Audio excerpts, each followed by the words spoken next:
is on you, and that's why these haters is at you. So just keep on doing you, baby. You don't have to give these fools an explanation. I admit it, I admit it.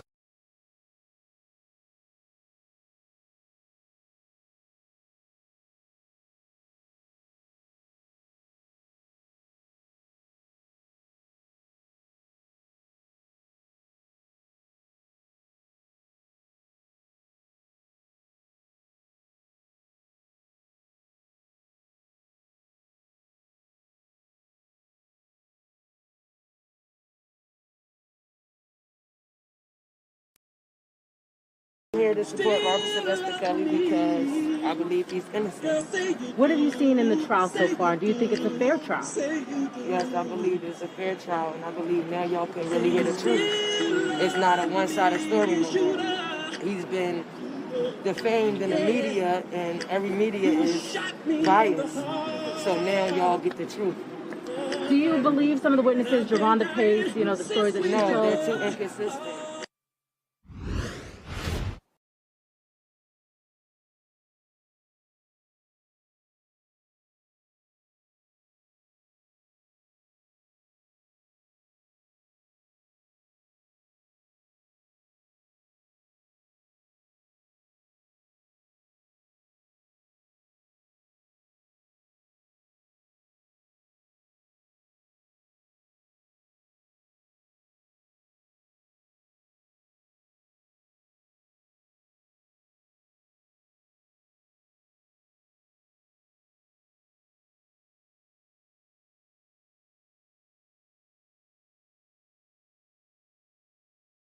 Women, I'm saying that we're using our... See, we have a lot of power. We are very strong women. I'm saying that we're using our strength in the wrong direction. We're using it to tear our man down, tear our nation down, instead of building it up. Having an education and a job does not necessarily mean you have a successful life. I keep telling black women that to raise a child, they say, well, I provided with food, clothing, and shelter. That's not raising a child, that's maintaining one. To raise a child, you need a parental coalition of a man and a woman. We have sons who, by not having a father in the home, they don't know how to respect women. They take on the black female emotionalism. They're doubtful, they're indecisive, they can't make a decision. They don't know what to do about being a man because we can't teach them that. We don't have that knowledge. We have daughters who grew up in a home where they don't see any affection, where there's no man there. They go out into the world and try to mate. They don't have no idea how to be no woman to no man, how to function in a house with a man, because they haven't seen it. Most of our children, just like us, get all the information we have about how you be with a mate off television. It's the only medium that shows us anybody being together. Those rules have not worked for us. The white woman's liberation movement, we don't have anything to do with that. We have not been under the control of the black man for over 500 years, so what do we have to get liberated from them from? See, we have a lot of power. We are very strong women. I'm saying that we're using our strength in the wrong direction. We're using it to tear our women. I'm saying that we're using our... See, we have a lot of power. We are very strong women. I'm saying that we're using our strength in the wrong direction. We're using it to tear our man down, tear our nation down, instead of building it up.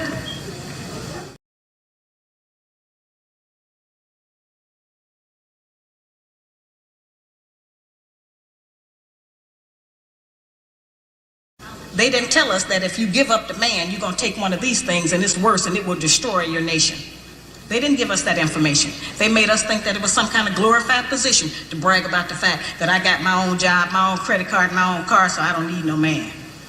I don't even know how we got that mixed up. Ain't none of that got nothing to do with being with no man.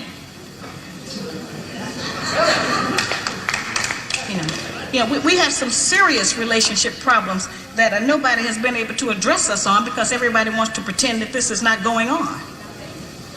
Over 60% of our women are single, widowed, separated, or divorced. They don't have a man. I just came out of Florida and they got a housing complex that the Urban League built, which is a black organization that is for women and children only. They say they don't allow any men in there.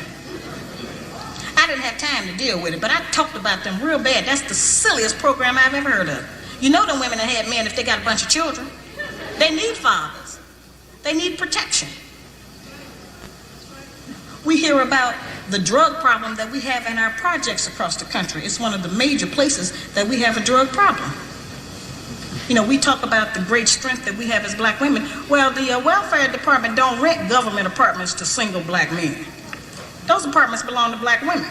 They did not tell us that all of that, being my own person and I'm independent, would lead to separation, loneliness, celibacy, and lesbianism. They didn't tell us that if you give up the man, you're going to take one. They didn't tell us that if you give up the man, you're going to take one of these things and it's worse and it will destroy your nation.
You're saying everything they said in that documentary about you is not true. They are lying on me. You are supporting a pedophile. Nothing good about me. I'm just a child molester. The devil. Come on, guys. As long as my breath is going in and out, you know, I try to, even when I get ready to complain, I think about that and I say, you know what? I ain't gonna even say nothing.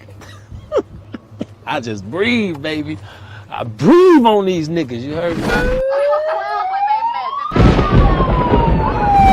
20-some women trapped in my house in the basement. And first of all, my house in Atlanta doesn't even have a fucking basement. This is my story. The only thing I could do is say what's real and say what's on my heart and give it to y'all like y'all want it. You want the truth.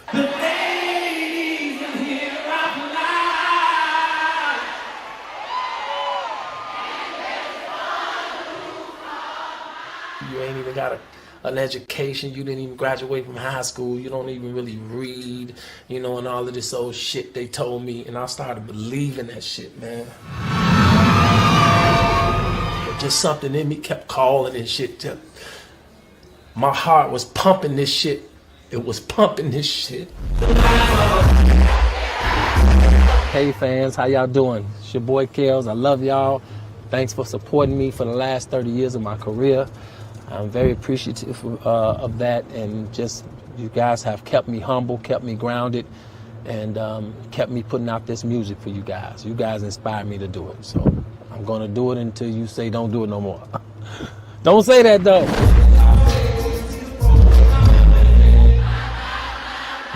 If I met your daughter and I took your daughter out and she was of age, what the fuck am I gonna do? Everybody, put your hands to the sky. You ain't got no money? Shit. Sue Rkelly. Mute Rkelly. You are controlling, that you are abusive, that you tell women when to eat, when to go to the bathroom, when they can sleep, where they can dress. I know y'all know that shit is ridiculous, but the crazy shit is motherfuckers, stupid motherfuckers want to believe this shit. This shouldn't be happening. Every level there's another devil. Whoever you are right now looking at me in my eyes, look in my fucking eyes, okay? I don't give a fuck about this fame shit. I'm a real motherfucker.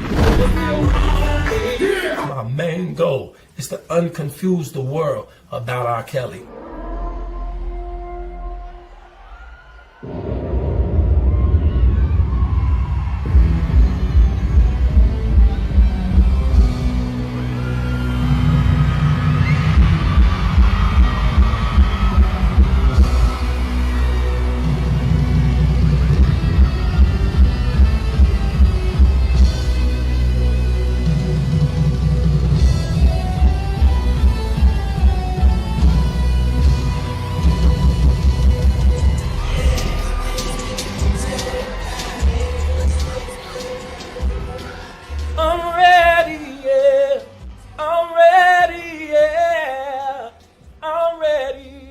Say what I feel, keep it real, say what I feel. You don't know me. You ain't never been in my house. You ain't never been in my bedroom. So you cannot judge me. The penalty is death for messing with our women. Okay, this is just plain and simple. Whether if you black or white and you're doing it to our sisters, that's the penalty. That's how we're taught. That's how we were originally before we were manipulated and made into niggas. That's how it was. You can't go and mess around with no nation of people and mess around with a woman and something gonna happen to you. Try to go kidnap a Chinese woman from a Chinese man's house and see if the Chinese don't show up to your house. Go try to kidnap a Russian woman from a Russian man's house and see what happened to you.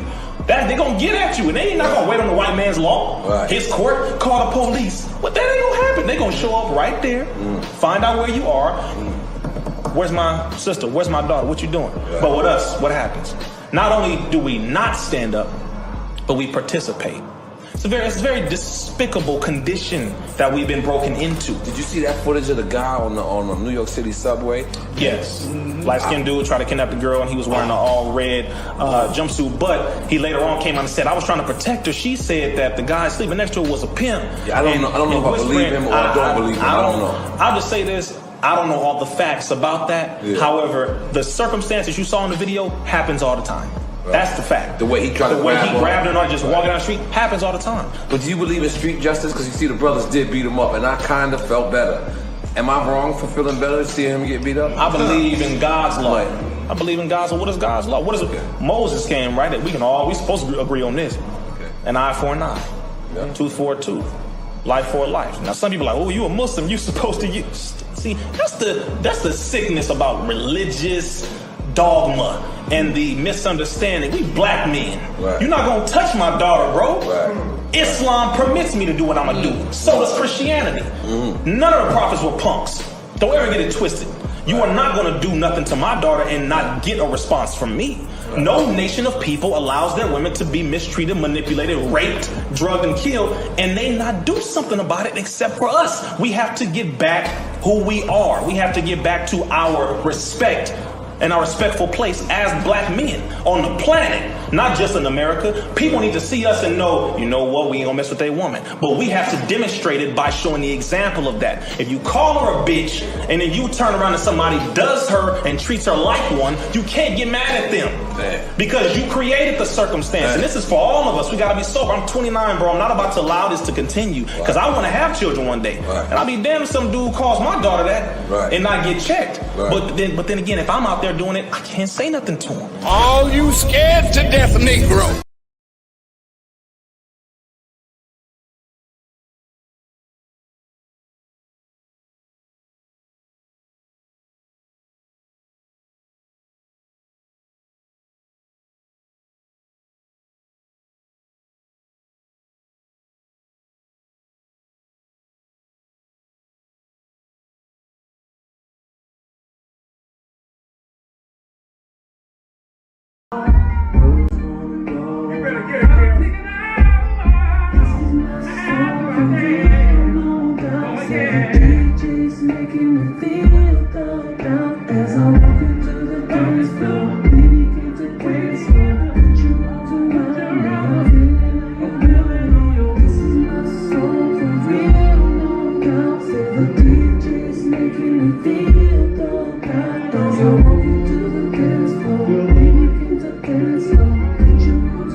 Is Kelly on the tape, and that the tape is authentic, they still face a major hurdle. The case against R. Kelly is complicated by the fact that there is no accuser.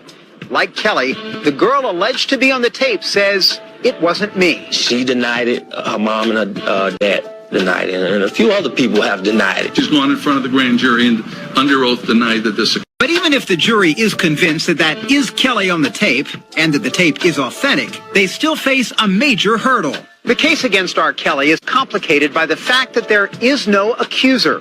Like Kelly, the girl alleged to be on the tape says, "It wasn't me." She denied it. Her mom and her dad denied it. And a few other people have denied it. She's gone in front of the grand jury and.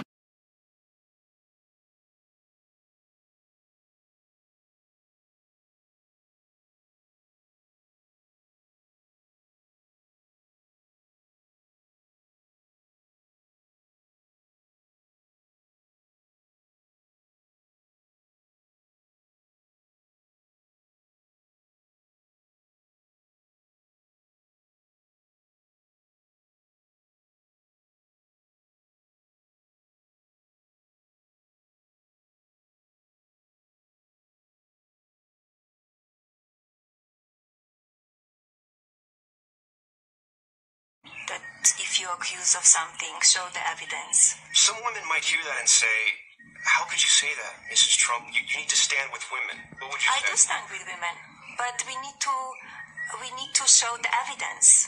You cannot just say to somebody, "I was, sexually assaulted," or "you did that to me," or because sometimes the media goes too far, and the way they portray some stories, it's not correct, it's not right.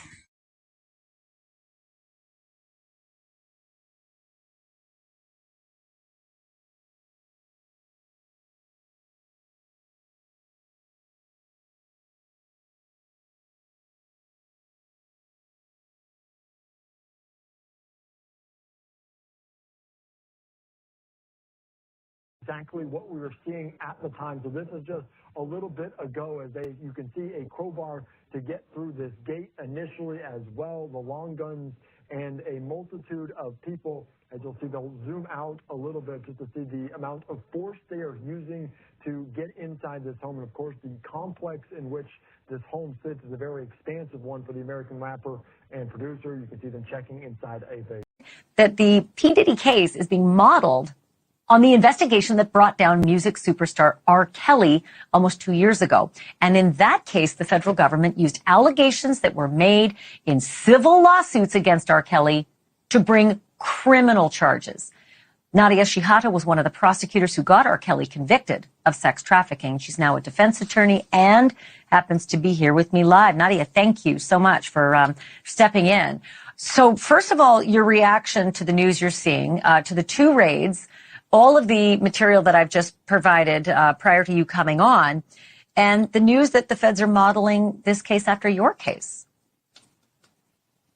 Yeah, I mean, it's big news. Obviously, taking an overt step in an investigation of searching two homes means the investigation is well underway here. They clearly have probable cause to believe a federal crime has been committed and that evidence of that crime or multiple crimes would be found in the two locations that they searched. So this is big news. And if I'm P. Diddy, or his lawyers, I'd be very concerned at this point. The biggest concern, as I understand it, and check me if I'm wrong here, is that when people sign non-disclosure agreements, as may have happened in P. Diddy's world, and in big celebrities' world, it happens all the time. That's that, right? Doesn't matter if you file a civil lawsuit. But when the feds come knocking, NDAs mean nothing. Is that what you found in the prosecution of R. Kelly? All of these lawsuits and these accusers or people who may have been covered by NDAs, the floodgates were open and they could tell you everything, AKA, is that possibly happening here? That may well be happening here. An NDA, when push comes to shove, is not going to trump a grand jury subpoena or a federal agent or prosecutor asking you questions, but I wouldn't say that they have no effect. NDAs can make people very reluctant and hesitant to speak to law enforcement. So if it's someone that law enforcement is not already aware of, they may be wary to themselves contact law enforcement to provide information, and so they can still deter people in that sense. But once they know they're safe, they can speak, which I think is always, well, it's a concern if you're the target. And we are told that Diddy is indeed the target of this investigation. Nadia Shihada, thank you so much. Back and getting Bill Cosby, coming back and getting Puff. I don't believe in that, man. When shit go down, speak on that shit right then, or it's out of it. It should be null and void. You shouldn't even have no type of nothing. You shouldn't be able to do shit unless you let the people know what happened immediately. There should be a time limit on this shit. What happened was you got around them motherfuckers stand up on love shit. This is what happened. I'm gonna tell you what always happened, right? You was with a billionaire with all this bread all this time, and then you followed your heart to with a trainer. That motherfucker apartment got smiled in the bitch, that lifestyle fell off, now it's struggle time, the love wearing off, and now you trying to come up with ways to figure out how to get paid. Now I'm healed and I can talk about it. I want to expose niggas in my books. You did that. You participated. You ain't say for nothing. You did that. So stand on that, man. Quit trying to expose people for money. Like, what the Nah, that apartment got small. You and that dude you left for love. You let your homegirls hype you up when you was with him. You let them homegirls hype you up to tell you, girl, he treating you bad. He cheating on you. He messing with them. Back and getting Bill Cosby. More of a consecutive sentence, absolutely. We asked for more of a consecutive sentence. And really, one of the big things we're disappointed in, we're disappointed that we didn't get more on the restitution front. Restitution is critically important in these cases. That's why it's mandated by law. And again, just to be frank about it, we are disappointed that did not turn out differently at this point. The question was whether we could do anything to challenge the restitution decision. It's complex. So at this point, you know, I guess I'm not comfortable in commenting one way or the other as to whether there's anything else that could be done on that front. Judge handing it to you, and then you're going to bill the taxpayers a bunch of shitload of money. You suck. You suck then, you suck now. You will forever suck. So the reason you can't get work outside of your connections is because you suck. You're not smart. You never were. You got gifts as a prosecutor because the system is rigged in your favor. So all those years that you won because 90% of the time there was a judge who was already predisposed to rule against the defendant and in your favor. And in the process, you came to believe that you were good, that you were smart, that you knew what you were doing. Then you get out into the mean, bad world of the capital marketplace. And there, you can't get a fucking client without some judge handing it to you. And then you're going to bill the taxpayers a bunch of shitload of money. You suck. You suck then, you suck now. You will forever suck. For years and in fact we had a conversation about it on the show a few weeks back about the blowback that attorneys risk facing from the public over who they choose to represent. I get tweets from viewers asking why I keep inviting certain lawyers who represented less than desirable clients, and of course that question that we all get, defense lawyers get, how can you defend a guilty person? I'm curious, how would you respond? What would be your response to that question? Well, I first of all, let me start by saying that that is a general question I get all the time. I don't know whether it's specific to Rkelly or not, and I'm not here to, I don't trust the verdict that came back in Rkelly's case. So I'm not going to say he's guilty until I believe that there was a fair process. I don't rely on verdicts where the process was not fair. So let me make that clear. I do not believe that the verdict is a reliable indicator of whether Rkelly is in fact factually guilty. But to your general question of, how do you represent unpopular people? How do you represent people that the media has already convicted? How do I represent them? I'm a defense attorney, and that's what I do. And I I believe to my core that the government needs to be held accountable, and when they don't go about this process in a fair and just way, that is a miscarriage of justice, and it affects all of us. And I guess I just really believe in that principle. It just doesn't matter to me whether it's R. Kelly or Bill Cosby or any number of wrongfully convicted people that I have represented over the years. It just does not matter. It's all the same to me, because if the system doesn't work for one, it doesn't work for any of us. And I guess I'm just really focused on that principle. And it doesn't, my view is if you're a defense attorney and you can't get with that idea, then maybe find a different career. Purses that cost more than cars. They may not be the couple or type of relationship that you would endorse, but they aren't married, so it wasn't polygamy. They weren't breaking any laws. They all bought into it. They were consenting adults. And he also went in on these Jane Does. He first said that Kelly always asked any women that he was around, and we did hear that through testimony, how old they were when meeting him. And he says that Kelly vehemently denies having sex with Jane Doe number 4, called her a stalker, a groupie extraordinaire. And he said that Jane Doe number 5, who is someone who has accused the defendant of getting with her when she was 17 years old, says that she had no skills and that living with Kelly was the best type of living that she ever had. And he also questioned Jane Doe number 3, the one who testified that Kelly kept her in a dark room for days, that her rape claims were unfounded because there was no police report or a rape kit. A lot of allegations, but it was clear that he knows this case very well, despite being someone who came into this case later in the prosecution and the continuing of this case. But I think a very compelling job from the defense when you compare the two closing arguments. I'll start with you, your reaction to what we heard from the jury today in that note. I don't know why the jury is taking so long to render a verdict in this case. You got to be clear on what R. Kelly is being charged with. He's not being charged with statutory rape. Everyone says, oh, he's having sex with young girls or underage girls. He's not being charged with statutory rape. He's not being charged with forceful rape.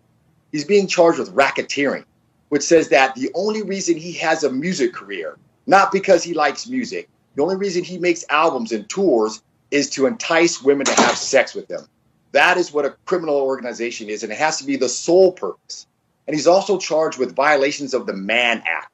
The Mann Act was a group of legislation from 1911 or 10 that was used to prosecute black men for dating white women. One of the famous people who was prosecuted for that was Jack Johnson, the first black heavyweight champion in the world, for having a white girlfriend and driving her across state lines that he was convicted of. And now they've resurrected the Mann Act and are charging R. Kelly with it. So I know people think, yes, he's been with underage women. He may have even drugged them and raped them, but he's not being charged with any of those crimes. He's not being charged with rape of an intoxicated person. He's being charged with racketeering, running a criminal organization. The basis for his music career and his touring was to entice women to have sex with him. And that is an easy question for a jury to answer. There's no evidence that that is the sole reason that he does music. We didn't indict Hugh Hefner to say that the sole reason he ran the Playboy Mansion was to entice women to have sex with him. So I really think this is a witch hunt. You know what? But I think that was the reason Hugh Hefner set that whole thing up. Bernarda Villalona, your thoughts about the note sent out by the jury? So it was a note that I expected. I just didn't expect it so quick. I'm glad, actually, that the exhibits weren't sent back to the jury as soon as they started deliberating, because that note gave us some insight as to what they're focusing on now at the beginning of their deliberations, and that being Sonia's testimony, Jane Doe number 3, as well as that letter about Jane Doe number 5. Specifically about that letter, what insight it gives us is that the jury has some pause about the credibility about Jane Doe number 5 as to, did this really happen? You did send a letter that, well, not sent a letter, but you wrote a letter that he treats you with the utmost respect, that there's nothing going on here. And it goes to the theme that the defense had, that, look, these ladies here, you heard of the show Surviving R. Kelly, but instead what you have here is surviving off of R. Kelly. And that this case is full of lies, full of greed, people that want to make money off of R. Kelly, but that none of this is true. There was some consensual relations. You may think that it's not normal. It may not be your cup of tea, may be too kinky for you, but guess what? That's just how R. Kelly got down, and that's how these ladies wanted to get down with him. So I like the note just for us, for our curiosity, to give us something to think about over the weekend, but you can tell that this jury is looking at both the prosecution's case as well as the cross-examination by defense counsel and their closing arguments. And how the jury found him guilty, I could never understand that. And when you go back and read the jury instructions was detailed far as every RICO case. I think that the jury instructions should have been changed far as, well, let me take that back. I think some juries should have been striked anyway, especially the one that was asking for Gloria Alvarez's autograph. Then the one who supposedly wrote a book about Harvey Weinstein. Then the one that claimed that they watched Surviving R. Kelly and they the only thing that they other than that they heard about Robert was marrying Aaliyah. They should have been striked. Because they used Aaliyah as Jane Doe 1 in the case. So if y'all didn't know, Robert has spoken to WAC recently, and he touched on the BOP officer and Tashak. He touched on the parents. When everybody always say, well, why we say where was the parents? Well, he said it himself. And I'm so happy that he finally said on audio that they weren't allowed to enter the text messages. And I kept telling y'all that Judge Donnelly said to the jury that there's going to be accusers in this case who claim that they were involved with Mr. Kelly while they were underage. And she specifically said no parent, aunt, uncle, no adult can give a minor consent to have sex. So with her saying that, in my opinion, you automatically basically told the jury he was guilty. And this was, to me, the cover-up of why they didn't allow the text messages, why they didn't allow the parents to testify. Because their whole argument was, okay, it doesn't matter if the parents did this or did that. Remember when I told y'all that Tom was arguing with going back and forth with the judge, saying that this was an extortion, that Azriel knew that they were framing him, and she was with it with her parents. Because the judge said, well, your argument would have to be that Jane Doe 5 basically knew that they were setting him up with her parents and that they were all doing this together. And they like, yes, Your Honor, that is our argument. But by her saying they can't give consent, it automatically pushes the argument away. Because when you go argue, well, the parents did this, the mother was texting like she was him, the mother took pictures of her, sent it. Then when he's believing that she's of age and that the mother and father consented, and by you saying, oh, the parents can't give consent, how can you argue that? And then not bringing them in makes sense of why she said the parents can't give consent. So everything the parents did, framing this man, it doesn't matter because they can't give her consent. That was basically the judge's remarks to the jury. So I'm going to play this audio from Robert. Wait a minute.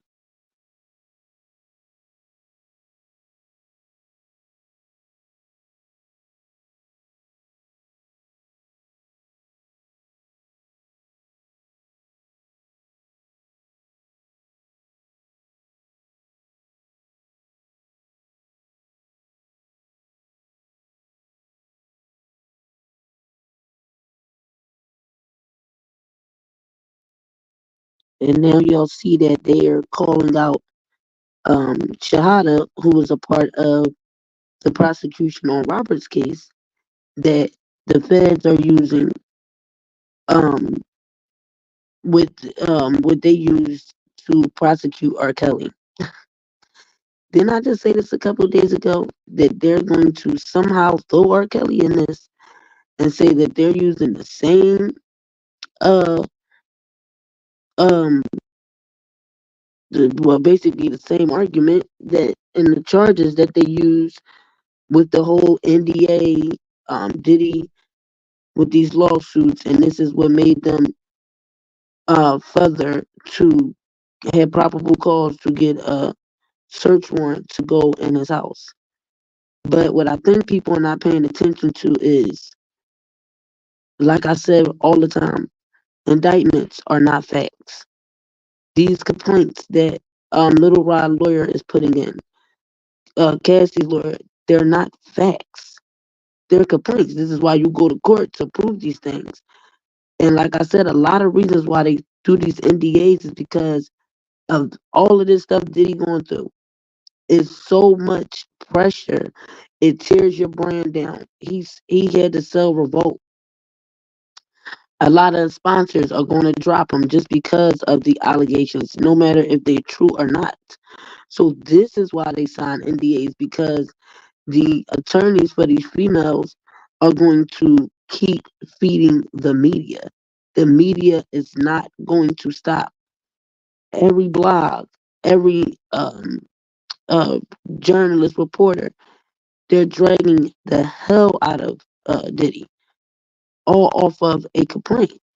But then finally, UMG Recordings, Motown Records, and I think her name is Ethiopia, attorneys have put in a motion stating that attorney Tyrone, which is the attorney for Lilrod, that not only did he not have permission to enter the amendment, what was it?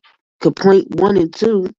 Now UMG Motown Records attorneys are saying that if he doesn't drop these allegations, that they're going to sanction him and his client, because in the complaints he worded stuff like I guess Lilrod claimed that he seen Ethiopia and I forget the other guy's name from UMG Records at Diddy's house or at the parties, and they claim that is nothing but a lie. They were never at P. Diddy's homes. And they're claiming that this whole sex trafficking thing that he's stating different things inside of the complaint are lies. And that his lawyer didn't properly put in the complaint. Also, Tyrone has took out some of the allegations and added some in. Took some out, added some in. But they're giving him 21 days to, I'm guessing, to drop these claims, or they're claiming that they're going after the attorney. And this letter was sent in to the judge on the 28th. So the attorneys have responded, and they're saying he never had permission.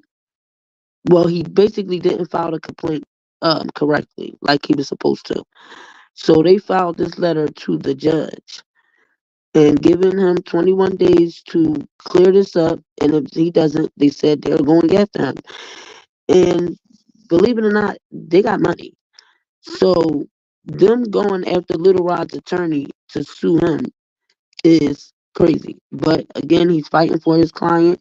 He's believing what his client is saying. But they're stating that there's a lot of things in the complaints that Lilrod is lying about. And I said this the other day.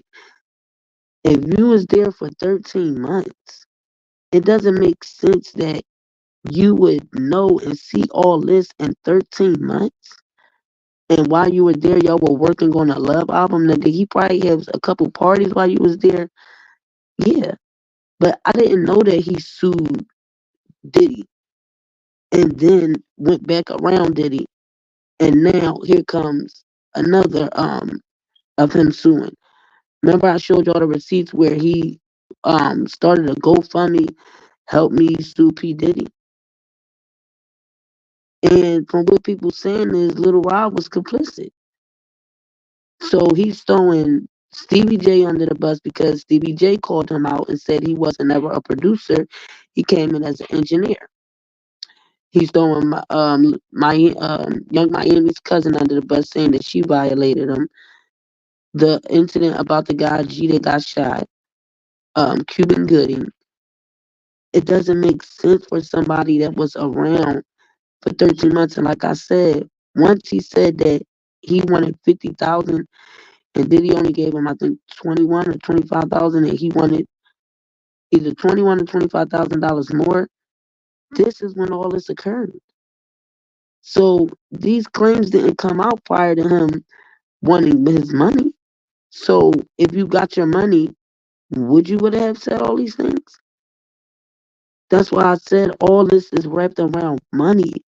And once Cassie opened the door for, oh, my lawyer can go put in a complaint, every other lawyer was like, oh, we can see how we can get some money, put in a civil complaint, put some crazy details in it, some crazy allegations.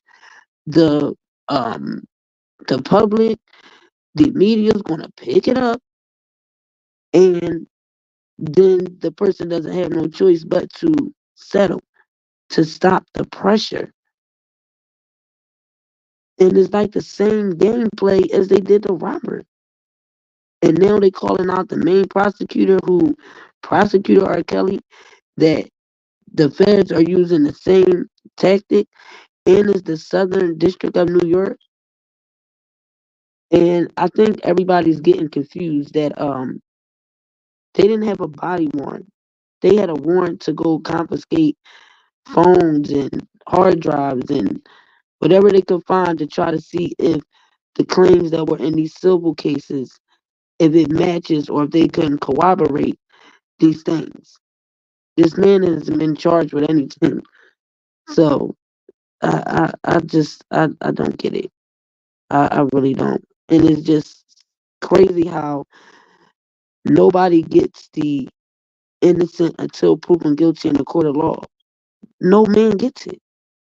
Nobody gets that right. Every time somebody comes out with an allegation, it's he's guilty. It's a wrap. Have Diddy probably did some women wrong or probably promised them things or may want to be the main woman and they couldn't? Probably, yes.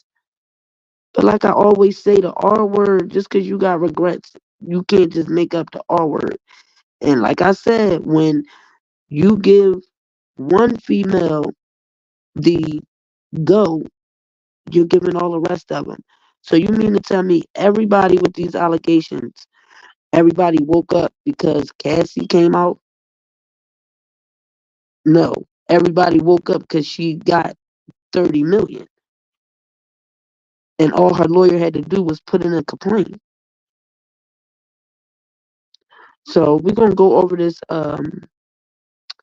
this document that UMG attorneys put in against Little Rod's lawyer. And that's what I forgot when I kept saying the other day who he represented.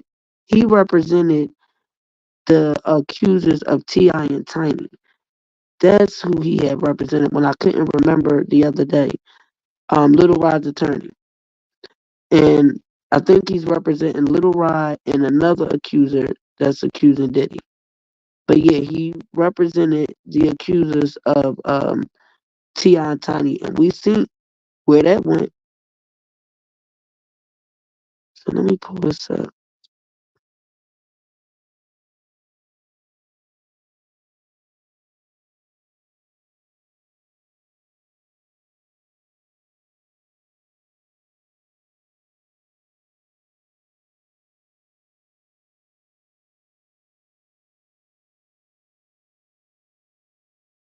all over the news. We see that. We watch that. And what's crazy is, what I know, because we just been in this industry forever, is once they, and I hope they don't, but if they detain him, that's when all niggas, motherfuckers gonna be lining up with their hand in their head. So I'm saying, man, see, the bad part about him, this is what I don't understand about all this shit. Motherfucker, there was a time, right, where this was a play, this was y'all party, this was y'all, nigga, like, if you was a participant, right, and you're of legal age, I don't understand what all the hoorah all of a sudden is against the wheel. It's against the wheel. Man, so you done came back to 300 parties, motherfucker, against the wheel. All this shit, you gotta damn near turn on your camera, let a motherfucker tell you who they is, put their ID up, let a motherfucker tell you where they at, because any given Sunday, right, when a motherfucker wanna go bad, they can extort you or come with accusations. That shit is crazy, man. It's crazy. That's why I say motherfuckers out there laughing and making comedian jokes and doing all other shit on the radio and everything else. Their ass could be next. You know what I'm saying? That's what's so fucked up about it. It's so stupid. They're so stupid they don't even realize the move that's going on. I mean, it's crazy, man. I mean, that's why I don't believe none of the shit. I told him straight up, bro. You can tell me about anybody now. You can tell me on the news the weather is the sky's blue. I'm not gonna believe the shit, no, because I'm in it now. I know what they did. Yeah, listen, I told, when it first started with Cassie, I said, yo, nigga, this is a stick-up move. If I was that nigga, I'd have just came out and said, hey, listen, these my sexual preferences. Yes, I'm bi or whatever the fuck, and these motherfuckers been trying to extort me, and I'm tired of it. They know that I'm in the music industry, and boom, boom, boom. Nigga, they would have ate her up and still, but now they using that. They using that against him. But now it's getting to a point to where, it's getting to a point to where it's like, nigga, you gonna have to say something. Yeah. You know what I'm saying? But he ain't fleed though, Nah, he ain't. No, he ain't. They didn't raid it. They ran up in his cribs, but Yeah, I saw that. This how you know it's weak. Usually when they run up in a nigga house, they coming to get you too. Yeah. They looking, they still searching and looking. Like, that nigga ain't on the run or that. They ain't telling him to come turn himself in and no shit like that. They grounded his plane because they seen him moving. He wasn't even on the plane. They wanted to make sure he Be wasn't. careful, Dama. They probably didn't restrict his passport and shit as of now. But yeah, this shit is crazy. Yeah, but that's not all star though, Wack. You understand? Star. No, I know. No, I know. It's all that because they don't. It's crazy, man. I know, but see, they know fucking with him.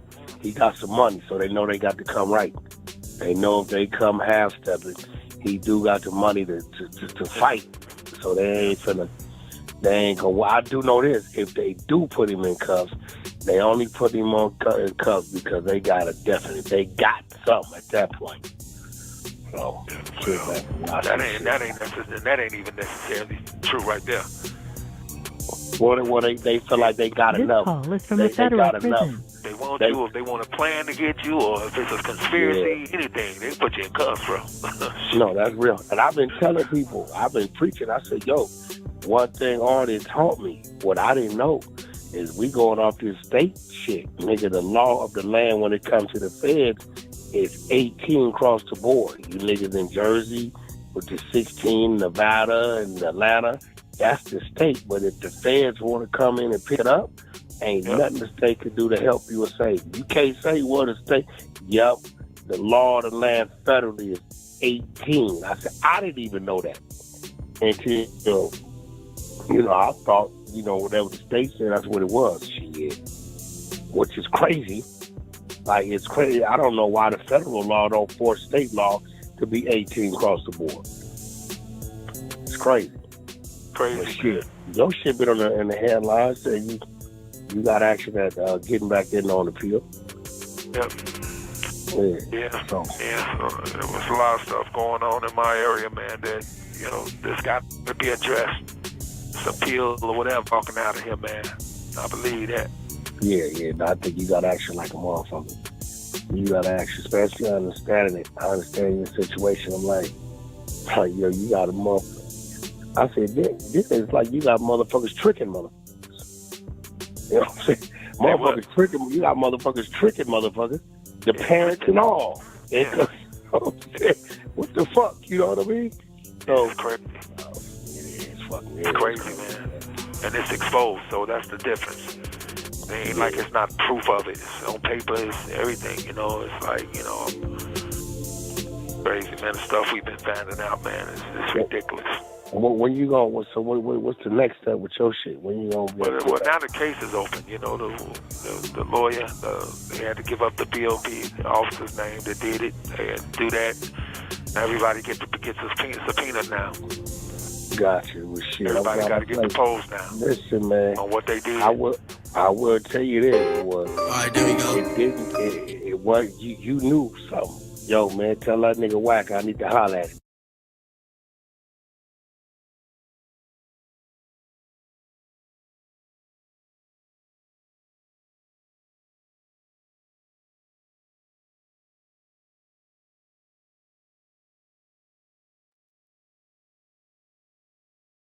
But at some point, common sense got to kick in. You know, I've given enough, I've said enough, I've shown enough. Now people see it for themselves. You know, so when does common sense kick in? That's real. I mean, when does that happen? I mean, what else can I do? That's real. What else can you do, man? It ain't like I just sit here and lied on people. Or said this happened or that happened, or people were shown this and be made mad because they were shown illegal this and this, that, and the other. I mean, and then they see it for themselves. I didn't do a search warrant on an officer. I can't do a search warrant. You know what I'm saying? So anything that happened. Because it's on paper that it happened. So you can't ignore it. You can't unhappen it.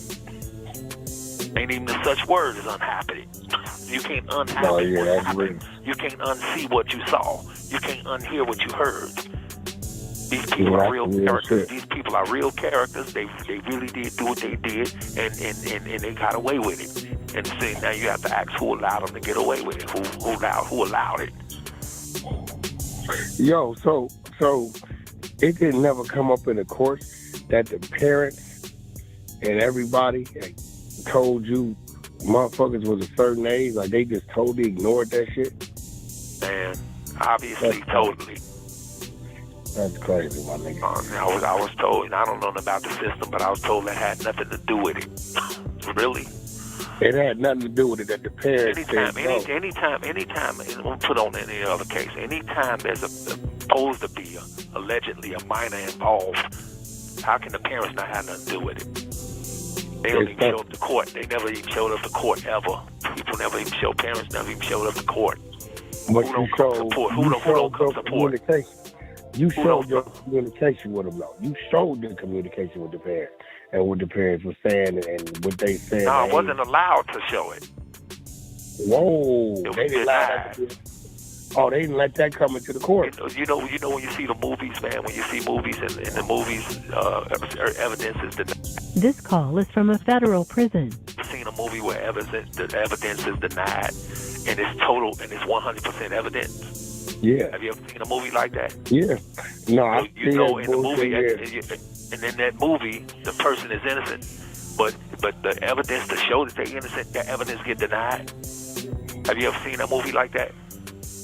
That's crazy. But you've seen movies like that, right? Yeah. Okay, then. So I mean, you know, but when you're watching the movie, A Few Good Men, A Time to Kill, a few motherfucking movies. Just Mercy. Just Mercy, yeah. I mean, it's the list goes on and on, man. Okay, the list goes on and on. So on its appeal, the aim is to be able to get all that shit on the table. Yeah, that's what I'm saying. That's the whole purpose. Yeah. That's the whole purpose, man, because, you know, I tell you what, man, if any jury would hear what I've spoke on, what my lawyer have spoke on, and what you've seen with this records and shit being stolen and shown to you know, allegedly shown to witnesses, I mean, if a jury had known that, what do you think? What the jury would have said? No, exactly. It'd have been a total different. Hey, so now outcome. that's common sense. And That's common sense right there. They didn't even allow the bullshit that the officer, the jailer did. What they didn't even allow that in there, huh? All of that happened in 2019. All of that happened in 2019 before I went to trial. So that's before I ever went to trial. But it wasn't told to us until 3 weeks before the verdict. So somebody waited to 3 weeks before the verdict before they even mentioned it. But they knew about it in 2019. Because they knew if they would have mentioned it in 2019, then what would have happened? It was gonna be in trial. It'd have been in the trial. It'd have been in the trial, bro. Or wouldn't have been no trial. Yeah, that witness wouldn't have been it wouldn't have been credible no more. Yeah, So, like I say, man, follow shit common happens for a reason, man.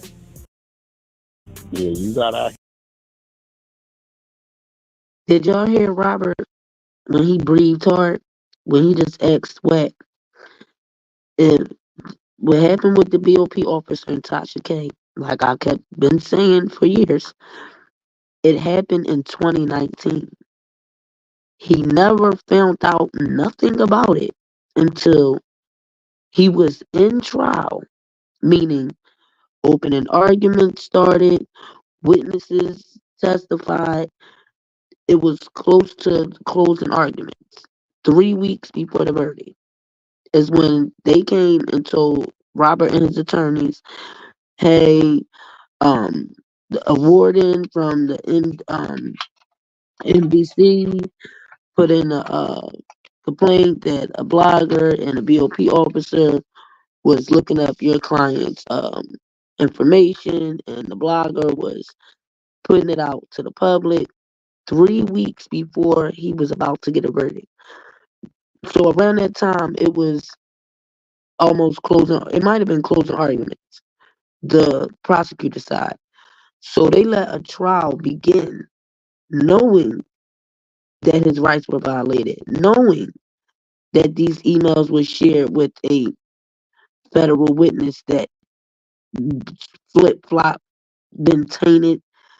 Tasha K said on her platform that she gave the information to Angelo to change Azriel's mind because she was still for R. Kelly. But whack, while Robert kept saying common sense, because when he asked him, oh man, so they ain't put the thing about the officer and them inside the paperwork, he said, well, no, because that happened in 2019. We weren't told about this until 3 weeks before the verdict. And Robert said, so think about it. If this was stated in front, if we was told this before, and when this first came out, and Wax said, oh, yeah, that means they would have put it in a trial. Robert like, oh, man, common sense. No, it wouldn't have been a trial. Well, it shouldn't have been a trial. But Wax saying, oh, they should have put that inside the trial. No. When you tamper with a federal witness and you tamper with a federal investigation, automatically a trial shouldn't have happened. But I don't think that Wack either has really focused on Robert's court documents, these transcripts in the case. And this is why Robert keeps screaming out common sense. Because why would, if it was told it would have been in a trial, why would the BOP officer and Tasha K stuff be in a trial when they interfered with a federal investigation, when they tainted and coerced a federal witness that wasn't a federal witness? Tasha K came out her mouth and said Azriel was still for R. Kelly. We seen on Shabazz's presidents, she still was for Robert. When she had the black on and the glasses, and she even called out the other accusers, Oh, well, what about the good things that he did for you? Because Robert has such a good heart. And she even stated that the thing she said to Gayle King, she said them because she wanted to say it. And said that I don't think me, Joy, or Robert should have did the interview. She didn't say, oh, because he made me say these things. We rehearsed this. No, that's how she felt. But of course, she changed it later and said Robert made them say them things. When you can use your common sense, what woman wants another woman to say to them on a public live platform, well, what about your sexual life? No woman is about to sit up there and engage with somebody. Oh, this how we be doing it. This the position. Uh, these the days I'm with him. Nobody's gonna want to answer to that. So the way she responded to Gayle King was her own response. Robert didn't make her say that or rehearse her to say that. That was a regular response that any woman would have responded. This is not about my sex life, and I wouldn't dare talk to you or nobody about that. That's private. And her telling that her parents were complicit and don't trust my dad, that was facts. Oh, if y'all don't send this money to this such and such bank account, we're going to put out all y'all photos and videos and messages. That was facts. So her later saying that Robert made rehearsed this with them before Gayle King came, it doesn't make sense because the responses that Azriel gave were simple responses that any woman would have responded the way she responded, especially if you knew what your parents had did from the beginning and you're saying, "Hood, don't trust my dad, he's a manipulator," which we all know. That was facts. But um yeah, I don't think that Wack really researched his case like that. And when Robert is saying to him, man, common sense, why would they bring in the BOP officer and the Tasha K thing in a trial when they interfered and was listening to his attorney phone calls, his attorney and his emails, and all the other emails that he was corresponding back and forth with people? Why would that go be added in a trial? It shouldn't have been a trial because it was an automatic violation of his due process rights. But they want to add Don Russell, Michael Williams, Richard Arline. They want to add all of that to make it seem like it's this criminal enterprise, right? But they didn't want to put the light on the fact that BOP Officer A, which she did, and Tasha K working with Angelo and the Savages, which she met the Savages first. The Savages told her about Angelo. And now you look back at today, not only has she called out the Savages, she called out the Clarys. Then disrespected Joy since day one. So if you out here fighting for so-called victims, why you out here throwing Joy under the bus, calling her basically a hoe? She's a sex trainer. Robert don't care about her. Then called Azriel crackheads. She ain't SHIT. She gonna be somebody's baby mama. I mean, dog walk these people. But your whole beginnings was you were abused. So the parents wanted to work with you because you know what it's like to be abused, and because you were on the accuser's side. But you totally went against these people after you got what you wanted out of them. You got the views that you wanted.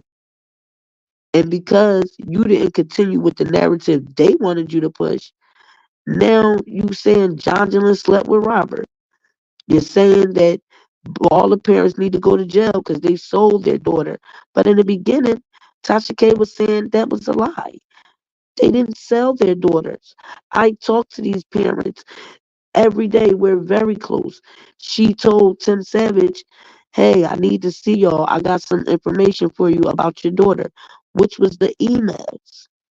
She met the Savages first. So why would she just give the emails to Angelo but not give them to the Savages? So Wack was not listening when Robert was saying to him, if this would have came out prior to me going to trial, it shouldn't have been a trial. That's why I said a lot of these people who Robert calls and they put out the content, to, I guess, bring views or bring more conversations of people to go um, look into the case or go read the transcripts or read the motions. A lot of them is not really taking time to actually read his case, read both sides, read the motions going in and out, read the transcripts from the trials. I bet you if you ask 10 people that don't know about the case like that, Robert went to their platform once or twice, and I bet you ask them how many accusers were in the New York case, how many accusers were in the Chicago. I bet you they don't know. Because first of all, you got Tasha K running around here and other bloggers who now wants to talk about the Rkelly sector, who's out here saying, oh, y'all keep saying he was just messing with females. He was also charged for men. He was never charged for men. This how much the people just go off of what the media put out here and they don't research. He was never charged with Richard Arline or Jovan, John Doe 1 and 2. And Richard Arline only got added to the trial because he was facing 30 years for them claiming he was trying to bribe a federal witness. Basically, he did the same thing that Tasha K did. If you want to be honest, interfering with a federal trial, and he tried to so-called, as they claim, bribe her, stating that Robert was going to give her money for her not to come out with certain information. But like I told y'all, in my opinion, allegedly, they were working with Richard Arline from the beginning. Hey, Lovely T. Hey, Self Love. And if you pay attention, remember when it came out that they tried to say that Robert was Googling gay porn? And they was so dumb thinking that they wasn't going to research the date and the month and the year that Google search for that gay porn came out.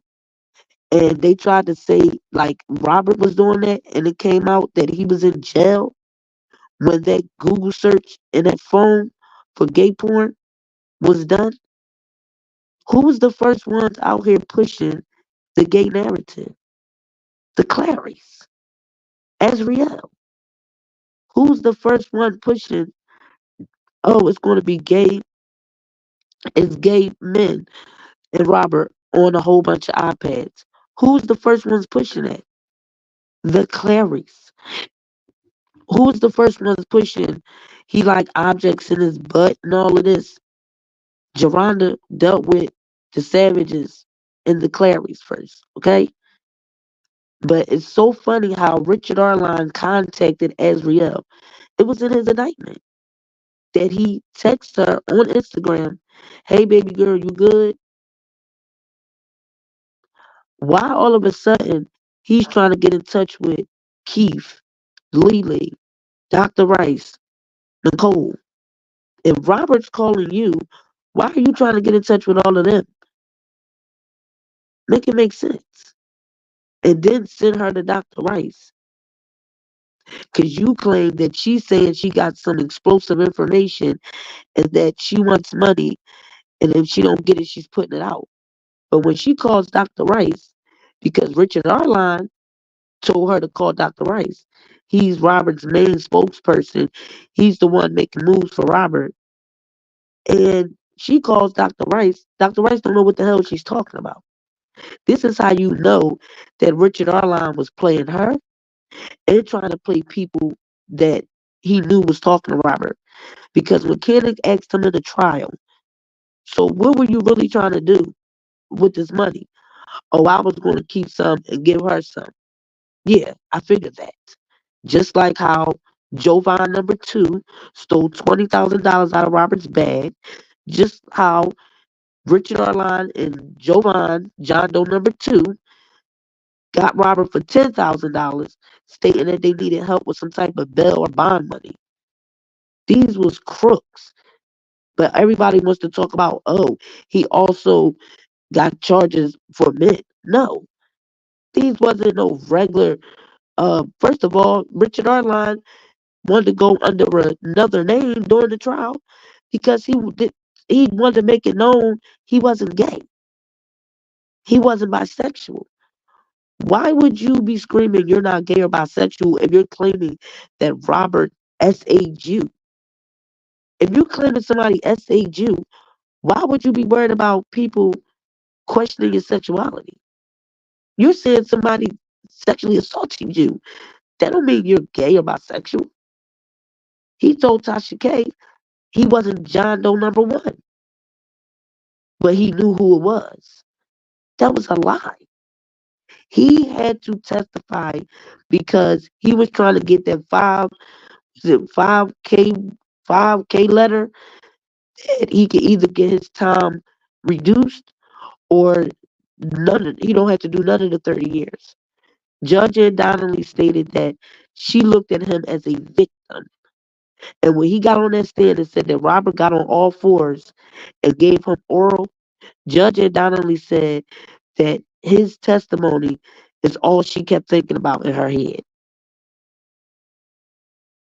Now, if Robert is this alpha male making them do all these things they said he makes them do, why in the hell would he get on all fours to give you oral? Think about that. Y'all claiming he forces y'all to do these things. He's this aggressive man. Why would he be on all fours?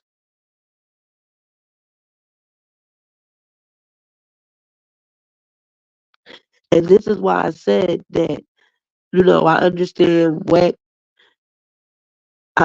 Wack's position, meaning he wants to get Birdman to buy some of Robert's music, and he wants to come up that way. But is he really interested in really researching this case, really looking detail for detail? No. Because the things that Robert was saying to him on this audio, he wasn't even, the common sense wasn't there. And that's all Robert is saying. Like, it's just simple common sense. That's it. It's not like you don't need no degree. You don't need to have to go to 4 years of college to, as an adult, for common sense to come around. And what I didn't like what Wack was saying was, oh, yeah, I just found out that as far as the feds part, that theirs is 18.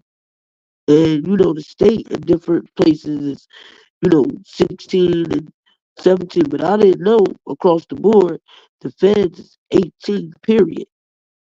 Dude, everybody knows that. You don't know that's why they went on Robert's case federally? Because as far as the state, he would have spanked them cases. Because everybody lucky number was, I was 17. Only a few tried to say they were 16. But majority claimed they were 17. That's why Kim Fox passed on the case to the feds. Because theirs was 18. So this is how I know that he doesn't really read and really on Robert's case. His position is Robert is a come up as far as his music, and that's that. Period.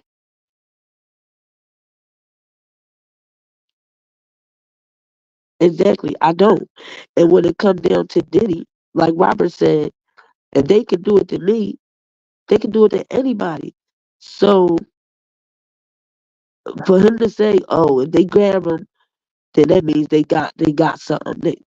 Like Robert said, that don't mean that, because we can see they grabbed Robert, and remember, they didn't raid Robert's house until after they arrested him, and now they're using the same exact gameplay. Now they're going around interviewing Shahada, the prosecutor that was on R. Kelly's case, stating that they're using the same charges, the same the way they prosecuted Robert. They're using the same details, the same lineup with Diddy.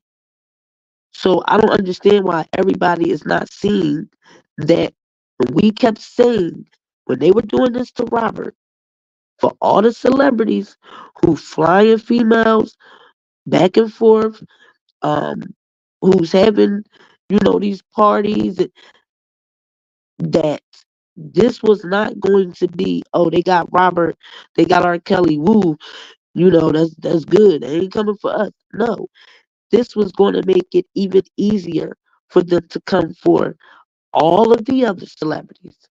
And they're not done. Until y'all start getting together, like, no, no, no, no, no. We can't just keep letting this happen. And then you got these women who lie, like Lisa Van Allen, straight lied for decades and nothing happens. You got Sonia from the New York case who lied about a rape, no rape kit, nothing, and nothing happens to these women. Where's their charges? How the prosecutors in the Chicago case, how did they have Rashonda's cousin Brittany as a charge for Robert, and a woman that didn't show up? But they claim he was sexually abusing her. They claim all these things with her that came out of Rashonda's mouth. This girl ain't even show up.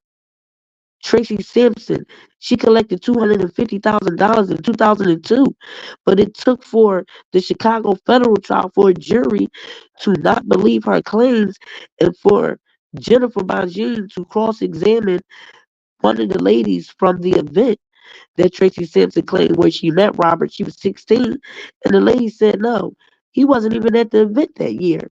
He wasn't there until 2 years later, which she would have been 18, 19 years old. Where's her documentation that she was an intern for Sony? There is none. But she got a $250,000 lawsuit with Susan Logan's, no receipts. Nothing was proven. And she still got money. So now when you think about that, it's like, well, damn, we need to go investigate all of these women who got this money and it never even stepped in a courtroom. So now they're using the same gameplay with Diddy. Oh, all of these lawsuits and these settlements, this gives us a reason to go ahead and investigate because they signed these NDAs and because they got these civil lawsuits. And like I said, the major reason why they do it, look at the pressure. Diddy's losing sponsors. Diddy had to sell Revolt. Look at the pressure. The attorneys put in a complaint. And now Diddy's attorneys put in a motion stating that Lilrod's attorney is lying inside of the complaint. And that if he doesn't drop these claims, that they're coming after the attorney. He stated that some of the employees of UMG Recordings, Motown Records was at Diddy's house, and they claiming that is a lie, that they never been to Diddy's house. But Lilrod said that he seen this for his own eyes, that these people was in Diddy's house. Not only that, they said the attorney didn't file these complaints properly. So what did they do? They went after the same thing that Cassie's lawyer did. Let's put in a complaint and we're gonna hype it up and put trigger warning, make it seem real graphic. We're gonna put all this graphic allegations, and Lilrod said, "Oh, we're gonna put pictures in ours." And what the media do? Ran with it. Ran with it. Everybody, you might as well say they already placed Diddy in jail. They already said he's guilty of everything. The media is so harsh. It don't make no sense. And this is what the lawyers want. They want so much pressure that the person just say, look, let's settle. They don't care about Diddy going to no jail. They want the money. And like I said, when Cassie got that 30 million, it opens the door for every other person who Diddy might have did wrong, who he never called back, who he didn't give a baby to, who he didn't marry, who he probably had a sexual affair with, and they felt like they should have got more or they didn't get as much as the other. They're coming. And an indictment is not facts. A complaint is not facts. This is why you have a trial. But look how much they go through with just a complaint. It didn't even hit the courts yet. Look how much they go through. This is why they go ahead and settle. Like, all right, just shut up. Because we ain't even hit court yet. And look how damaging it is to Diddy's brand.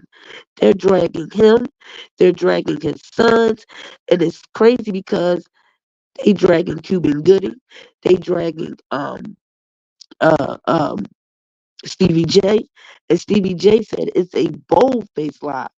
And that if Lilrod and his attorneys doesn't take that out their complaint, then he's suing Lilrod's attorney. UMG and Ethiopia and Motown Records attorneys said that if Tyrone, Lilrod's attorney, doesn't fix these complaints in 21 days, that they're sanctioning him. They're going after Lilrod's attorney. Now think about it. I don't think Lilrod is paying his attorney. I don't think he got it like that. See, his attorney feel like, look, I'll retain for free because he feel like, shoot, we might get 10, 20 mil. He gonna charge Lilrod the hell up. Lilrod ain't got no money right now, so he don't care. Shoot, go ahead. I don't care how long we gotta wait. I ain't got nothing anyway. But this attorney's putting his own life on the line. He probably got a house. I don't know if he got kids or whatever the case may be. But now these attorneys is threatening to sue and sanction Lilrod's attorney and then Lilrod because they're saying you didn't file the complaints properly. Your client is putting information in the complaints that's they claim either he's delusional or it's a lie. One of the two. He said with his own eyes that he's seen these people in Diddy's house and they're claiming they never been in his home.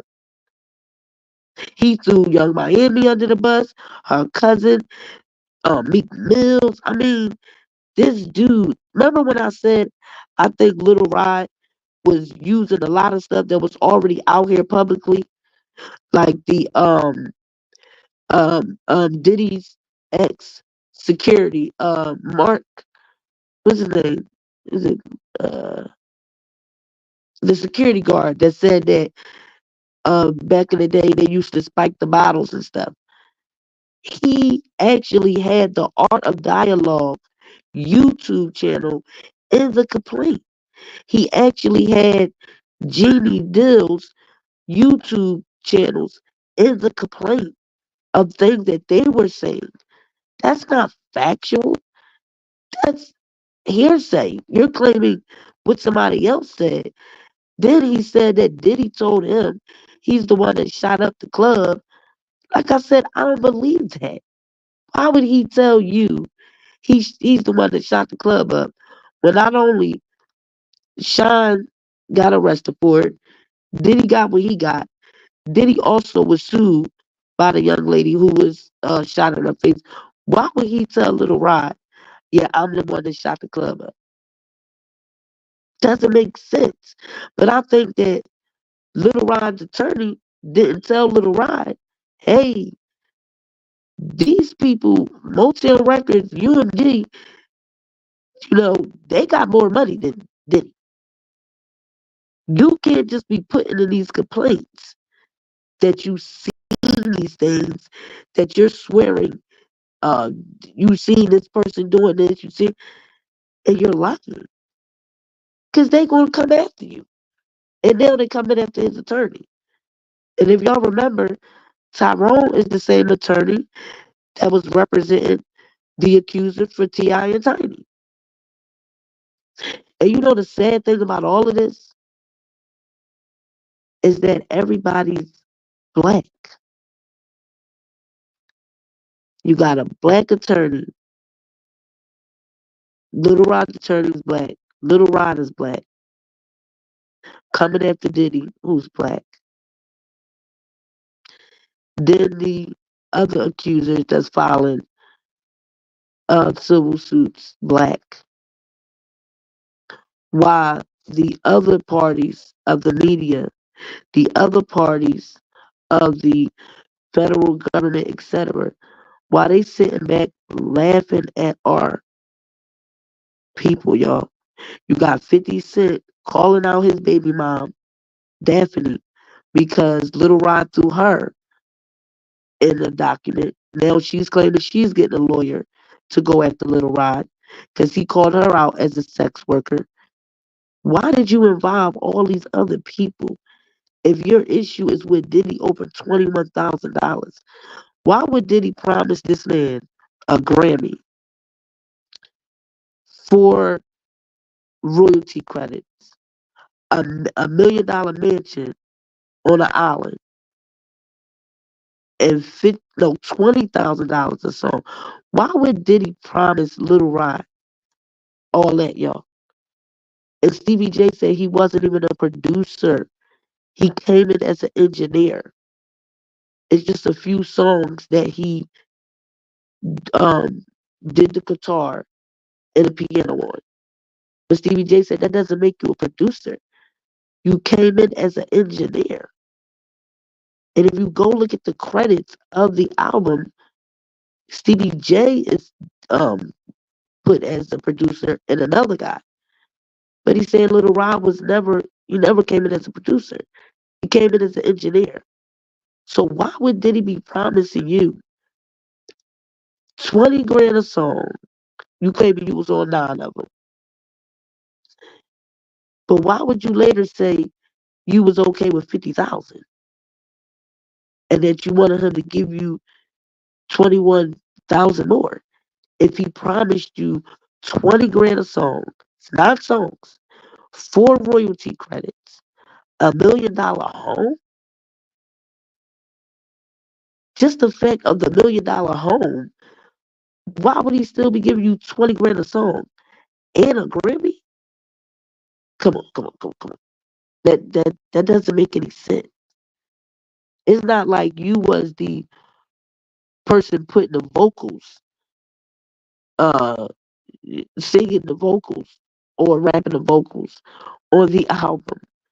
It's not like you was the songwriter on the album.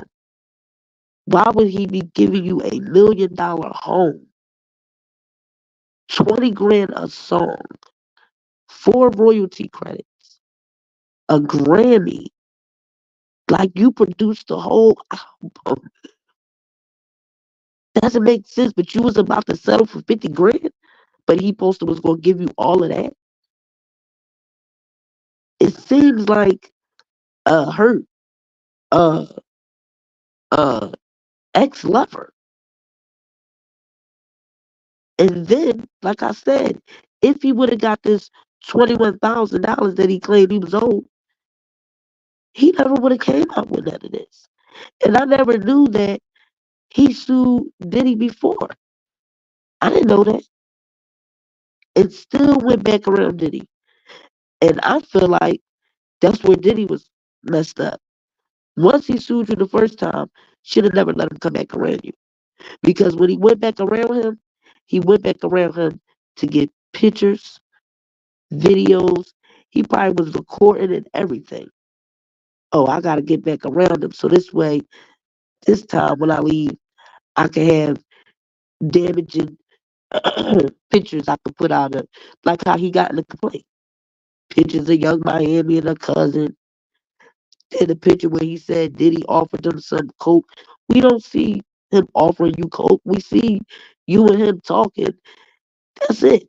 But you put that picture meant he just offered me to some cocaine. We don't see no coke. We just see him talking to you. And then when Cuban Gooding was talking to him with his arm around Little Rod's shoulder, Little Rod is smiling. He don't look like disgusted, like get off me. Every photo he put out, he's smiling. He looks like he's very happy. He don't look like a person that's being violated or a person that's feeling frustrated. Yeah, I don't either. And what my thing with 50 is, I understand he got his little beef with Diddy, okay. But this your son's mother. And this is why I say all of these women who try to claim that now she's saying that Diddy R-worded her and abused her. Now she's saying 50 Cent R-worded her and abused her. So because 50 comes out here saying what he's saying, now she's throwing 50 under the bus. Saying what he did to her. But the sad thing about all of this, you got Stevie J, now he wanna fight 50 Cent. You got 50 Cent's baby mom going at Little Rod. You got all these people going after Young Miami. You got everybody going after me. Like, it's all of our black people. Now you got Tasha K and Carlissa going back and forth because Carlissa saying that Diddy and Young Miami was trying to recruit Krishan, which we gonna get into that. But looking back at all of this, it's all of our black people while the media is having a field day with this. And I'm not trying to be smart, but it can happen to 50 Cent too. They don't got no discrimination. All a female got to do is say, come back from the 90s, the early 2000s, and it's her word against yours. Once her attorney put out a damaging complaint, and they knew this is their new game plan, in a complaint, trigger warning. So everybody like, oh, that's what Cassie lawyer did? That's how we gonna put in our complaints. Trigger warning. And we gonna just put all this damaging allegations in the complaint where the media gonna pick it up and drag it and make it sound so scandalous, so salacious, um, defame, make it seem like you did these things.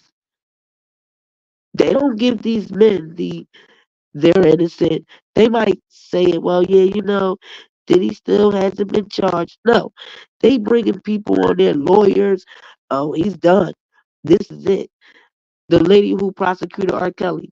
Oh, if I was Diddy, his lawyers, I would be, taking this serious because, like basically, they're coming. It's gonna they're definitely gonna be, um, arresting him.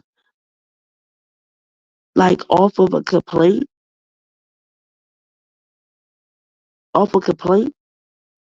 So why should people even, and then Shahada says, like basically it doesn't matter if they have these NDAs no more.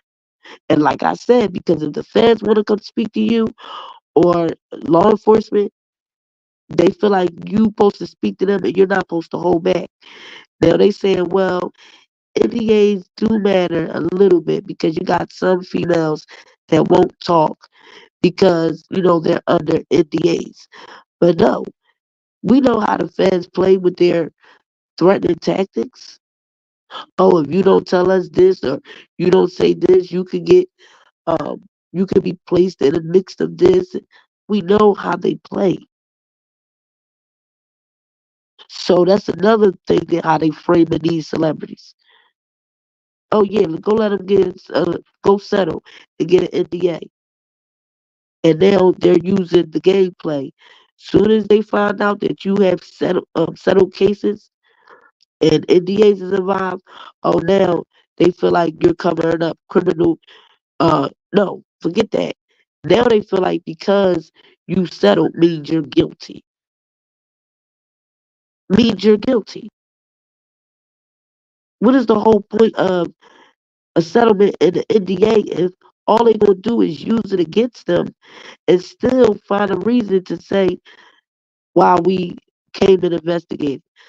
This would give us probable cause to get a warrant.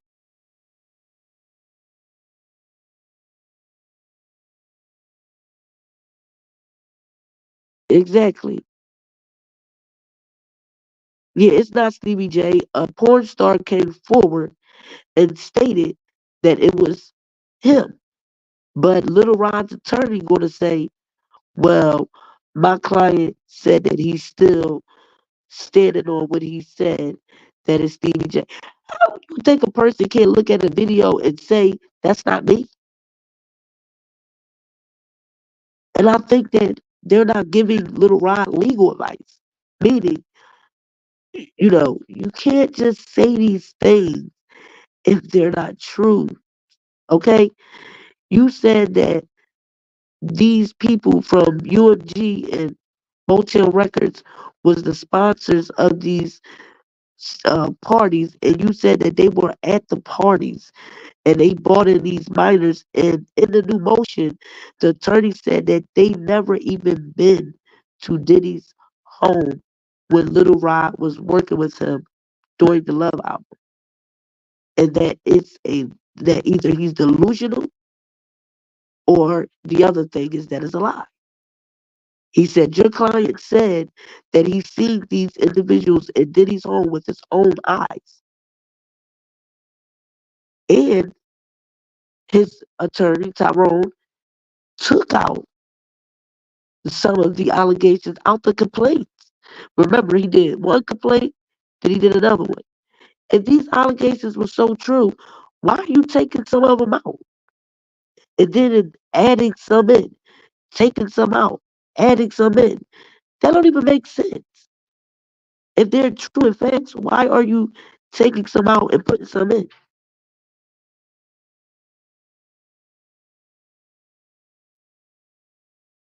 Exactly. Exactly, lovely. Yep. If they don't all come together, these men,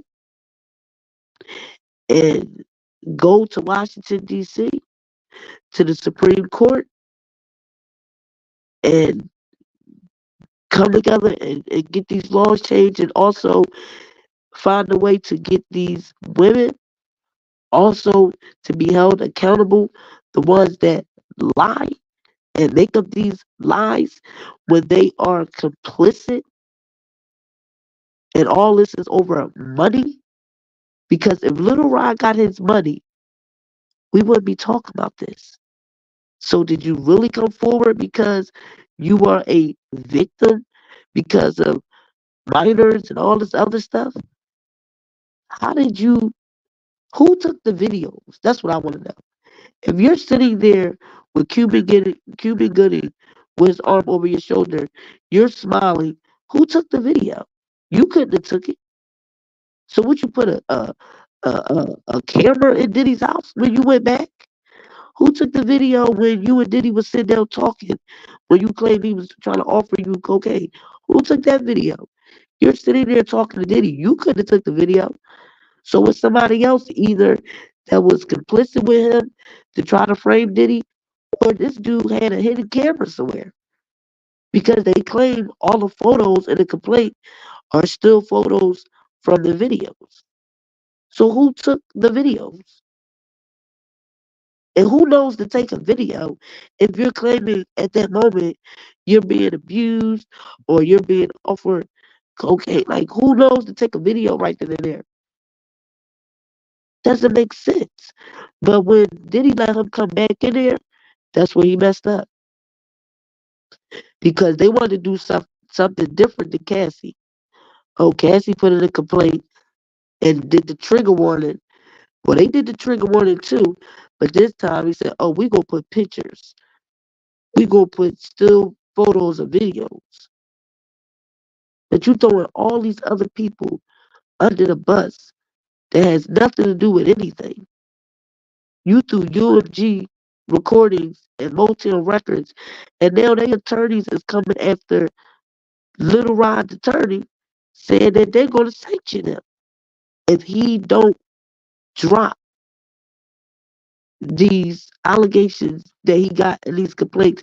And they said he didn't properly file these complaints correctly and didn't get permission from the courts.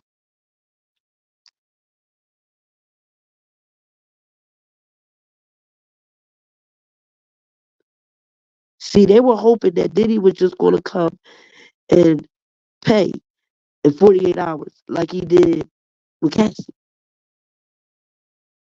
That's what they thought.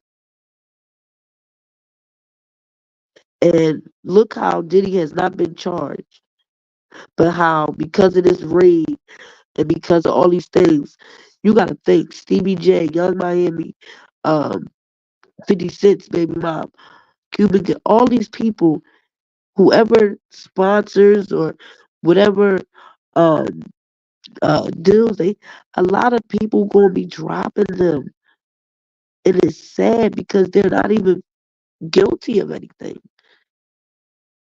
And this Lilrod, he's never going to be able to be in the industry. He can call his engineer producer career done. That's a rat. So he definitely trying to go for the money because it is a rat. Not only did you say these things about Diddy, but you went after UMG Recordings, Motown Records, saying that they're sponsoring minors at parties and that you seen them at the parties. You going after Stevie J, Young Miami, Nicki Minaj. I mean, he would never be able to deal with the industry. So he just better, I guess, try to get this money. Because what else he gonna do?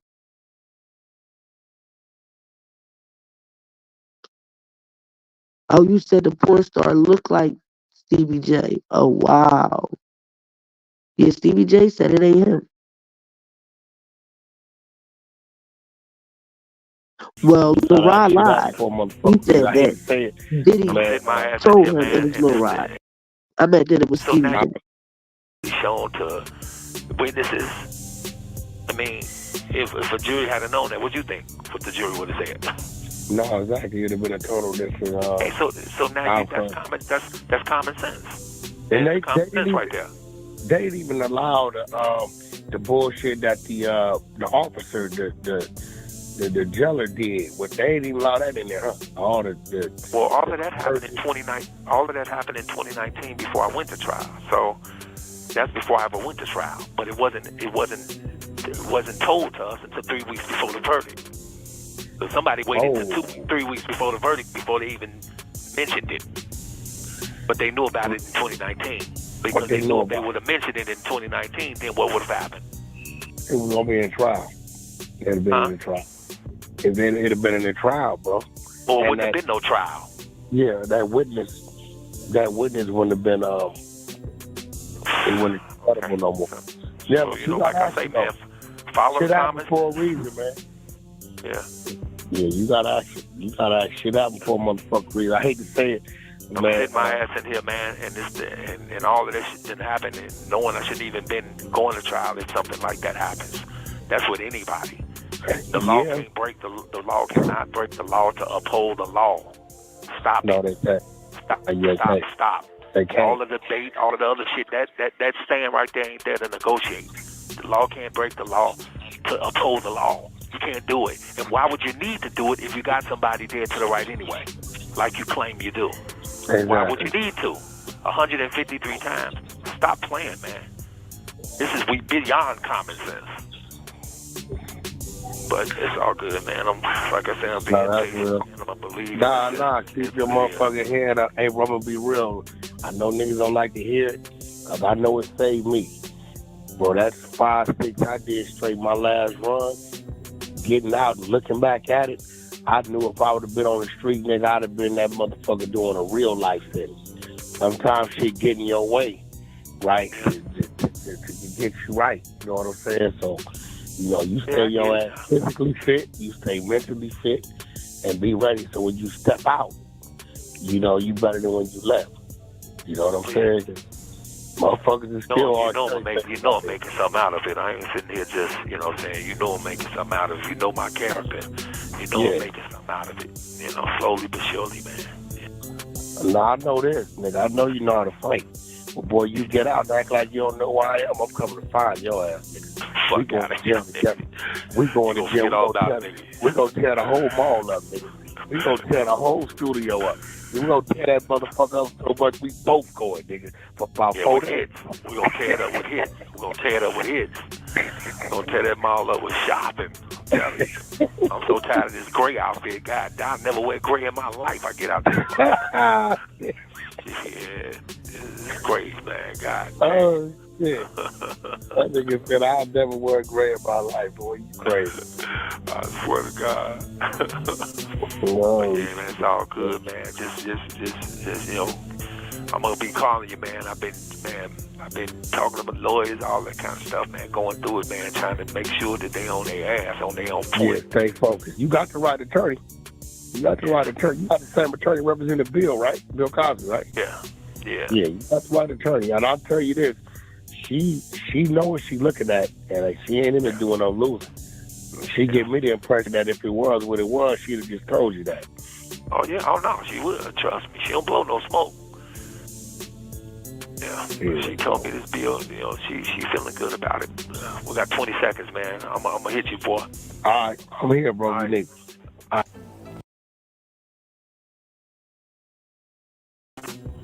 Yeah, it's in the fan, bro. Man, yeah, that's all over the news. We see that. We watch that. And what's crazy is, I know, because we just been in this energy forever, is once they, and I hope they don't, but if they detain him, that's when all niggas, motherfuckers gonna be lining up with their hand in there. So I'm saying, man, see, the bad part about him, this is what I don't understand about all this shit. Motherfucker, there was a time, right, where this was a play, this was y'all party, this was y'all, nigga, like, if you a participant, right, and you're of legal age, I don't understand what all the hoorah all of a sudden is against the wheel. It's against the wheel. Man, so you just came back to 300 parties, motherfucker, against the wheel. All this shit, you gotta damn near turn on your camera, let a motherfucker tell you who they is, put their ID up, let a motherfucker tell you where they at, because any given Sunday, right, when a motherfucker want to go bad, they can extort you or come with accusations. That shit is crazy, man. It's crazy. That's why I say motherfuckers out there laughing and making comedian jokes and doing all that other shit on the radio and everything else, but their ass could be next. You know what I'm saying? That's what's so fucked up about it. So stupid. They so stupid they don't even realize the move that's going on. I mean, it's crazy, man. I mean, that's why I don't believe none of the shit. I mean, I told him straight up, bro. You can tell me about anybody in now. You can tell me on the news the weather is the sky's blue. I'm not gonna believe the shit, no, because I'm in it now. I know what they did. Yeah, listen. I told when it first started with Cassie, I said, "Yo, nigga, this is a stick-up move. Oh, if I was that nigga, I'd have just came out and said, hey, listen, these are my sexual preferences. Yes, I'm bi or whatever the fuck, and these motherfuckers been trying to extort me, and I'm tired of it. They know that I'm in the music industry, and boom, boom, boom. Nigga, they would have ate her up, and still, but now they using that against him. But now it's getting to a point to where, it's like, nigga, you gonna have to say something. Yeah. You know what I'm saying? But Yeah, they he not, take but motherfuckers down. he ain't fleed though. Long, you know. Nah, he ain't. No, he ain't. They didn't raid it. You know, they ran up in his cribs, but you know, Yeah, I saw that. This how you know it's weak. You know, usually when they run up in a nigga house, they coming to get you too. Yeah. They looking, they still searching and looking. Like that nigga ain't on the run or that. They ain't telling him to come turn himself in and no shit like that. They grounded his plane because they seen him moving. He wasn't even on the plane. They wanted to make sure he wasn't because they probably didn't restricted his passport and shit as of now. You know, but yeah, this shit is crazy. Yeah, but that's not all starred though, Wack. You understand? Starred. No, I know. No, I know. It's all that because they don't, you know, it's crazy, man. I know, but see, they know fucking with him, he got some money, so they know they got to come right. They know if they come half-stepping, he do got the money to fight. So they ain't gonna. Well, I do know this: if they do put him in cuffs, they only put him in cuffs because they got they got something at that point. So that ain't even necessarily true right there. Well, they feel like they got enough. Call is from a federal prison. They want you if they want to plan to get you, or if it's a conspiracy, anything, they put you in cuffs, bro. No, that's real. And I've been telling people, I've been preaching. I said, yo, one thing Artie taught me, what I didn't know, is we going off this state shit. Nigga, the law of the land when it comes to the feds is 18 across the board. You niggas in Jersey with the 16, Nevada and Atlanta, that's the state. But if the feds want to come in and pick it up, ain't nothing the state could do to help you or save you. You can't say what a state. Yep, the law of the land federally is 18. I said, I didn't even know that until, you know, I thought, you know, whatever the state said, that's what it was. Shit. Which is crazy. Like, it's crazy. I don't know why the federal law don't force state law to be 18 across the board. It's crazy. Crazy. But shit. Your shit been in the headlines saying you got action at getting back in on the field. Yep. Yeah. So there was a lot of stuff going on in my area, man, that, you know, this got to be addressed. Some pills or whatever walking out of here, man. I believe that. Yeah. I think you got action like a motherfucker. You got action, especially understanding it. I understand your situation. I'm like, yo, you got a motherfucker. I said, this is like you got motherfuckers tricking motherfuckers. You know what I'm saying? Motherfuckers tricking. You got motherfuckers tricking motherfuckers. The parents and all. Yeah. What the fuck? You know what I mean? So it's crazy. It's fucking crazy, man. And it's exposed, so that's the difference. It ain't like it's not proof of it. It's on paper, it's everything, you know. It's like, you know, crazy, man. The stuff we've been finding out, man, it's ridiculous. When you going? So what's the next step with your shit? When you gonna get? Well, now the case is open. You know, the lawyer, they had to give up the BOP.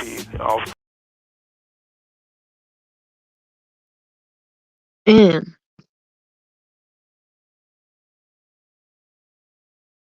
what Wack don't seem to understand is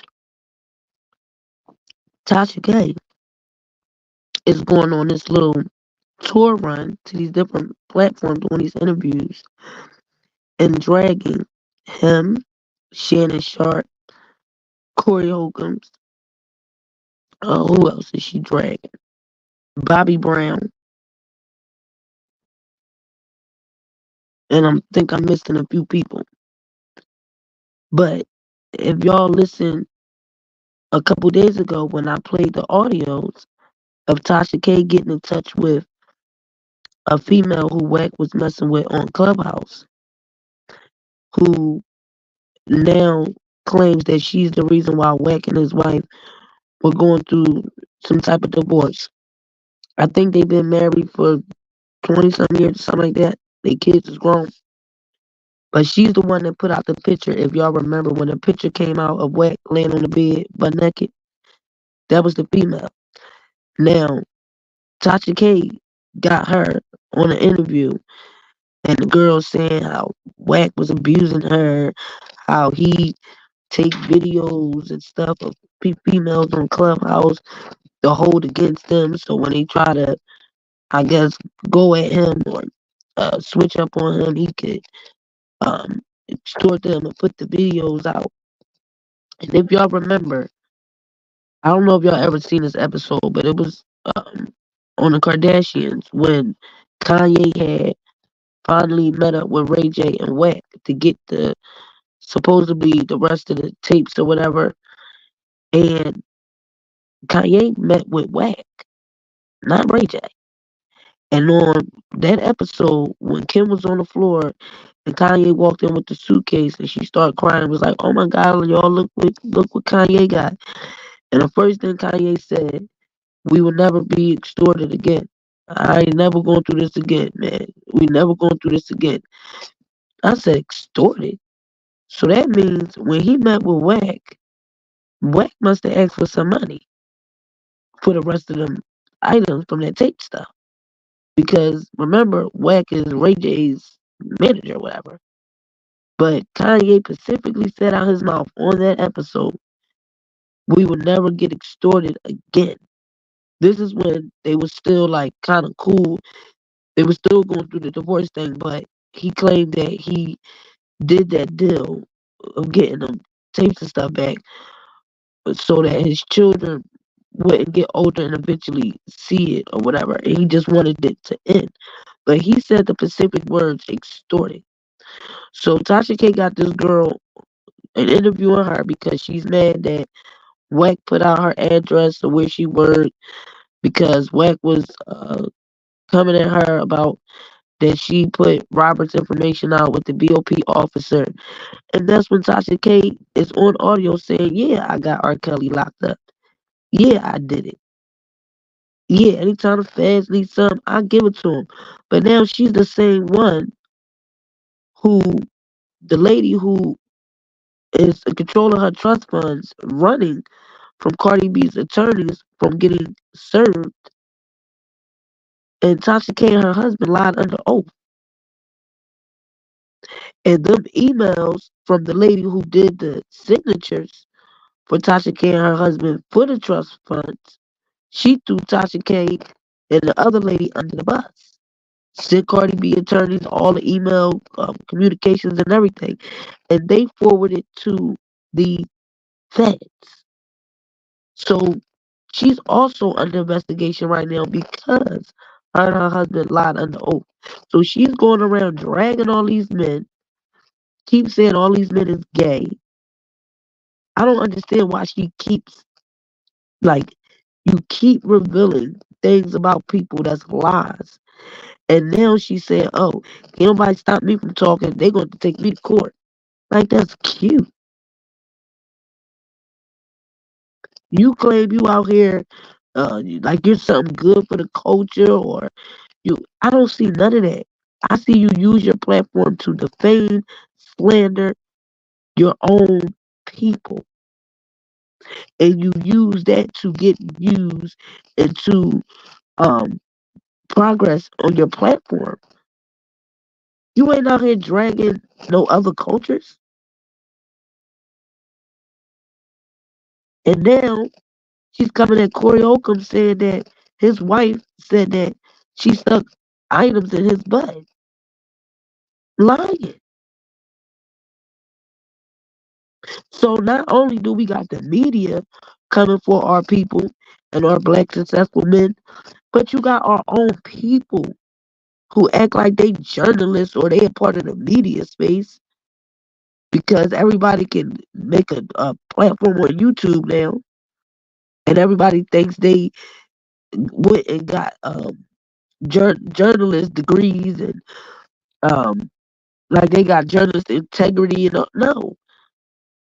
She uses her platform to drag her own people and now black men. I don't even know what her issue is with Shannon Sharp, but I think what it is, she jealous because the man ain't even been on YouTube that long, and he gets Cat Williams interview. What is it? Over 35 million views now. She's calling that man gay. That's not cool.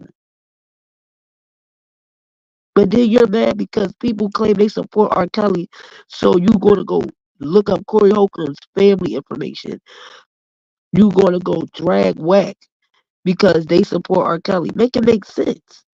They got every right to.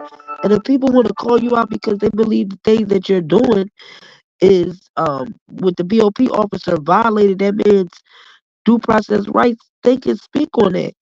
But why is the response from you, they gay, they like stuff up their butt, you gonna go search their family information? What type of integrity, morals, like this lady is off the Richter scale.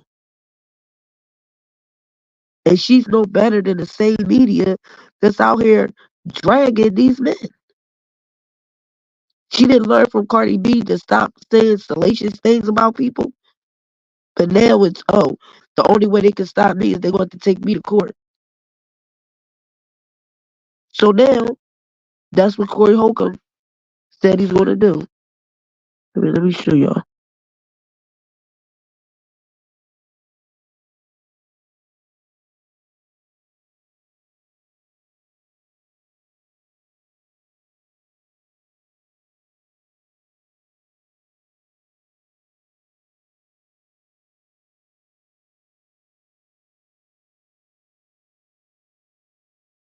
Why you got all these sexual lies on people? You said the one girl had herpes, she got $4 million rewarded to her. We know that you ain't got it, and you ain't gonna never have it because in this country you can't collect like you want to. That's why she get ties to your YouTube. You demonetized already. You probably finna lose the channel because you're gonna have to prove what you said about my motherfucking asshole, bitch. Just let me know you don't know nothing about Corey Holcomb. We joked about shit like that before on my show. I said it was a bitch trying to go in my asshole, and I went over there with a shitty booty. Because I'm like, oh, this an asshole grabbing bitch. Right. So I went over there with a shitty booty, and the bitch motherfucking had the room stinking. That's when I knew I had to work on my diet. Oh, my God. You don't understand the type of nigga you fucking with. But you brought my wife's name up. You said his soon-to-be ex-wife said that he like motherfuckers playing in his ass. You gonna have to prove that, bitch. Just like you gonna have to prove that shit you said about other people where you said they be on that, what is it, Fugazi shit? What is this shit where everybody be nutting on you? Ew. Oh, bukkake. Bukkake. The hell? Hey, bitch, you gonna have to prove that. You gonna have to prove it, bitch. Oh. You know why you ain't gonna be able to prove it? Because that ain't what's happening. Me and Miss Holcomb ain't never dug up in my ass. And I know no matter how mad she is, she ain't gonna come with no shit like that right now. We fighting a divorce, bitch. My wife ain't finna motherfucking say that shit. You just get mad and you think you can say whatever you want to say. Paperwork on the way, bitch. You can't shit on motherfucker sexuality while you motherfucking trying to be on this shit. Now, Pierre was all talking about asshole. Uh-oh. When she was talking about asshole, Pierre was like, what's wrong with digging in the ass? I like digging in the ass. I ain't knocking the nigga, but I already knew that. I ain't mad at Pierre or the comedy hype nigga for having you on. But you went on there and you lied on me. I don't like no motherfucker lying on my motherfucking sexuality, bitch. You gonna have to prove that shit, bitch. Paperwork on the way, bitch. I'ma videotape you getting served, bitch. Cause you ain't finna just be saying niggas getting their asshole dug in. Right. You ain't finna say that about me, bitch. Prove it. Prove the, what's the, I don't know why I can't. Bukkake. Bukkake. Yeah. Oh, That's when all you know you fucked up. Is that an organization? No, that's in Japan when a woman is gets out of pocket. In certain villages, the discipline is for her to sit and all the elders in the village beat off and jack off onto her. That's right. Okay. So bukkake. God. You gonna have to prove that, bitch. Yeah. You gonna have to prove that, bitch. So when you get on there and you be walking back and forth with that hump in the back of your neck showing, you gonna look like you with it for a little while, But when that paperwork comes for you to prove the shit you saying, because the only reason I do this is because I'm like, is that bitch attacking my sexuality? Which happens. That's all a lot of people do have in order to. Ain't nobody got nothing else on a nigga. They go after your sexuality. I mean, your masculinity. We motherfucking men out here. We alphas. Our masculinity. That's all we get. That's all we get. So I tell you what, bum ass bitch. If you apologize for that lie and say, okay, I made that up about all that shit, Kim gonna do that. But she bitch, got too much pride. Paperwork on the way. You gonna have to prove it, bitch. See, I ain't hard up for money. All she know how to do money. is throw people under the bus. Where I'm rich or like motherfucker. What's the little brother name? DJ. The nigga who looked like Jerry on Tom and Jerry. Erykah Badu say he looked like Jerry Mouse. Wait, what? Who's he a that? rapper? DJ Academics. Oh, he do look like. Yeah, Erykah Badu was like, you look like Jerry on Tom and Jerry. I mean, I ain't trying to diss the brother. I'm not.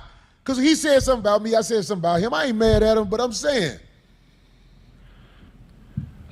you can't just say what you want to say about people. He was talking about, DJ Academics went for the money shit when he was talking about me. Yeah. I ain't got no money. I'm fighting the case. Who seen that movie, Brooklyn's Finest? I remember, but I just got the fuck out. We don't remember. Wesley Snipes, they was trying to get him to go for this dope deal. Yeah. He was like, yo, I just got the fuck out. I ain't got no money, nigga. I ain't got no money. Ain't got no fancy, ain't got no fancy car. Yeah. Whatever, nigga. Shannon Sharp suing me because I accused him of being straight. So I'm like, man, you stupid. What kind of shit is it? You stupid, nigga. No, but hey, look, bitch, let me tell you something. You can't do what you want to do out here. You can't lie on people just because you mad.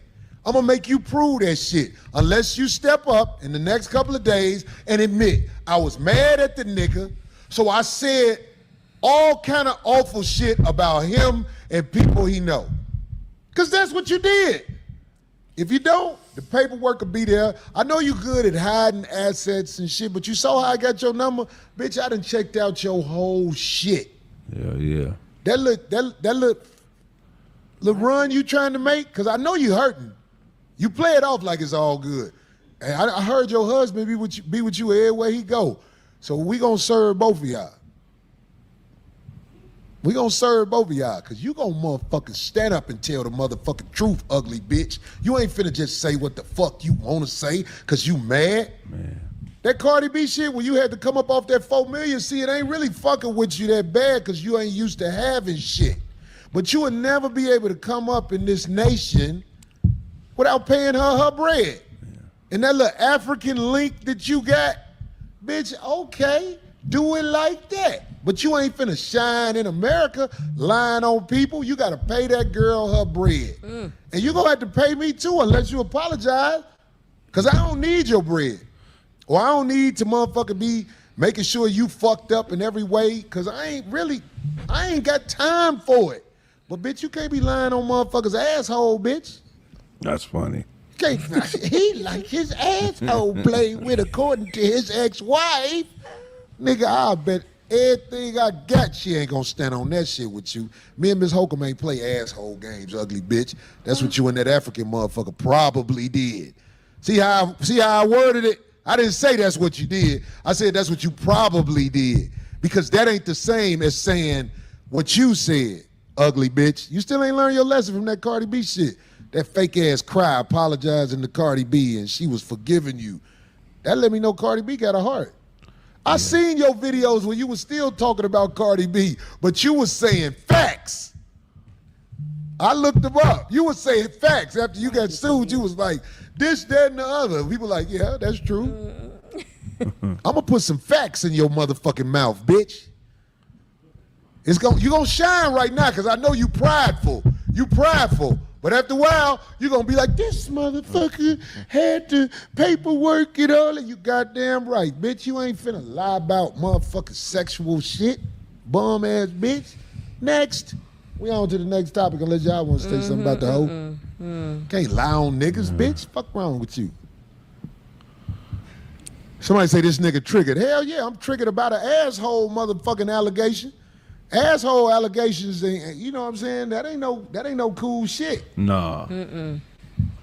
Hell no. Especially when you act like I got proof. Yeah. According to his wife, bring it on.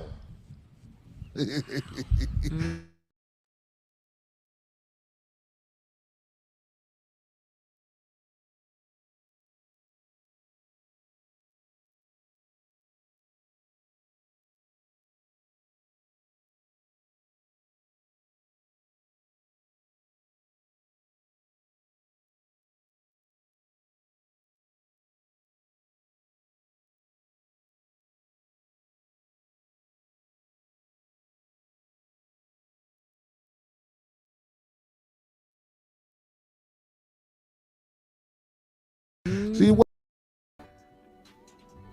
Oh my God. See, I did the research, a little research on what happened when the sister, the rapper, sued you and won $4 million. And you've been able to maneuver in a way where you can still find a way to survive and keep kicking up dust in America. But Tashak, listen to me. Listen to me, because I ain't talking shit. I'm speaking the truth. The same way I got in touch with you and called you yesterday, you can't hide from me. You can't hide from me. You easy to find, bitch. Just like I'm easy to find. We out here, you trying to hide, because when it was time to pay up to Cardi B, you find a way like the motherfucking bootleg bitch to hide accounts and everything, whatever. So you able to still live in America because you hide because your hands dirty. You done dirt, all that shit you said about Cardi B. Then you turn around and lied and act like you got in touch with my daughter and her mama. And don't you realize you taking it too far, lying about that shit? You ain't got in touch with my daughter. You don't pay no money. You don't pay no money. It was just a heated moment in our house where we was motherfucker, where in my sister's house where things went like they went. You ain't got no money. Ain't nobody got no loyalty to come on your show. I believe if my daughter came on your show, she'd know where you at. Because we know how to find people. You see, I called you. Didn't I? Bitch was shocked. Then the bitch went on air and said I threatened her. Oh, wow. Then the bitch played what I said. Because you know, in this new world, listen to this. In this new world, when you call people, especially people who got dirt on their ass, they recording you. Tashak, I knew you was recording me, bitch. That's why I wouldn't dare threaten a bitch. That's the old shit. Niggas don't threaten bitches no more. Niggas know what it is. If I call you on an emotional tirade with a threat, I could get in trouble for that. I didn't threaten you. I told you what you did was wrong. You lied about getting in touch with my motherfucking family and all that shit. Hell no, Godfrey calling me. Oh, yay! Yay! Let's see what the nigga want. I'll be back, bitch. Oh my God. Yeah, what's up, man? Anything you get, Cardi B on, because you lied and said, and then they throw that womanhood in there. Oh, he tried to do this. I think the host said he ain't clean. His dick ain't shit.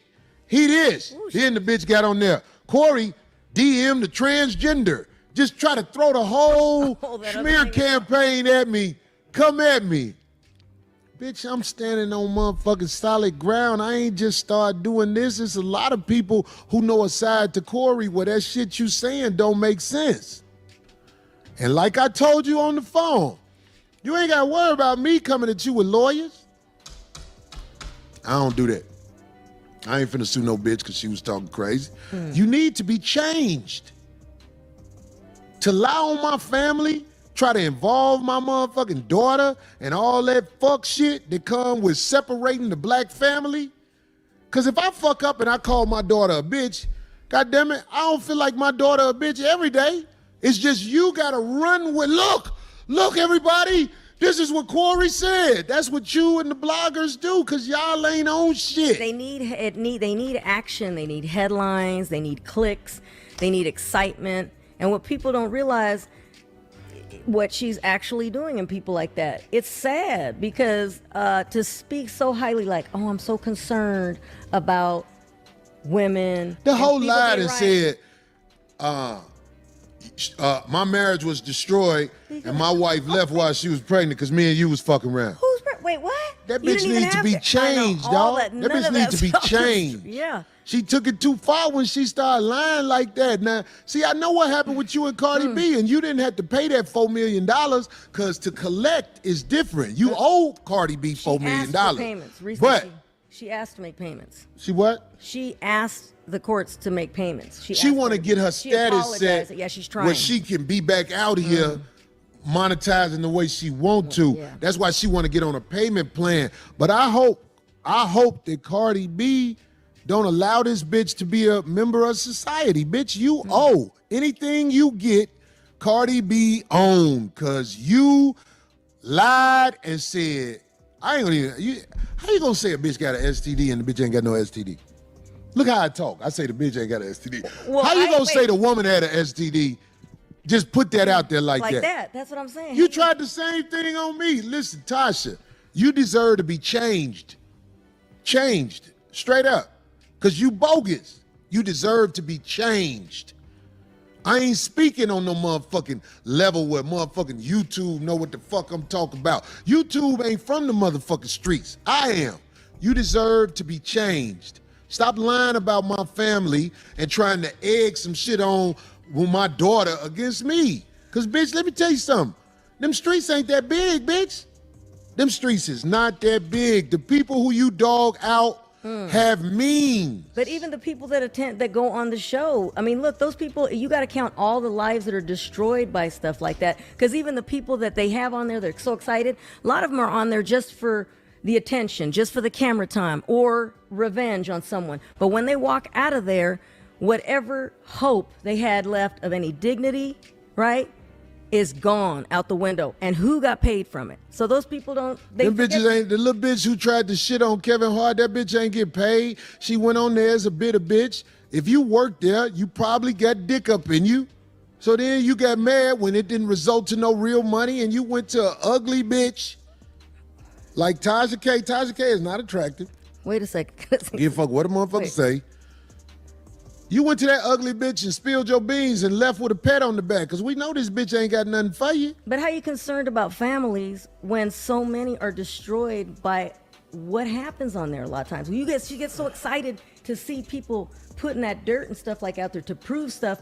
When you're concerned about women, there's all those rappers that are married. She want to turn. She want to turn a woman against her daddy. But you don't care about all the people. That Hang in there. I got the audio. Marriages are Bitch, destroyed, let me tell you something. Children are destroyed. Darlene just talking some regular shit. I'm talking to you for real. Bitch, let me tell you something. We all walk out here in these streets, goddammit. Big fish eat little fish. The people you done crossed got means to call you at 10 o'clock at night. And you wondering how I called you. Leave motherfuckers alone who the big dogs, bitch. You not a big dog, bitch. Everything about you I know. I ain't talking about dirt. I ain't looking up dirt. I'm looking what the fuck it is in case it go down. Bitch, don't be talking about my mother. Leave my daughter alone, bitch. My daughter had a moment. I said it as a joke. If you think you could egg her on to go against her father, try, bitch. But I'm trying to tell you, it's a cold motherfucking world. You fucking with the big dogs, bitch. Trust me. That little phone call, bitch, let me tell you something. Hey, bitch, we outside. I didn't even see any of this stuff. People were just sending me stuff, and then they were Ugly like, bitch. We think she called you a bitch. I'm like, what? I don't even know. How the hell she called? Wait, what? Some motherfuckers say I'm not a big dog. You right.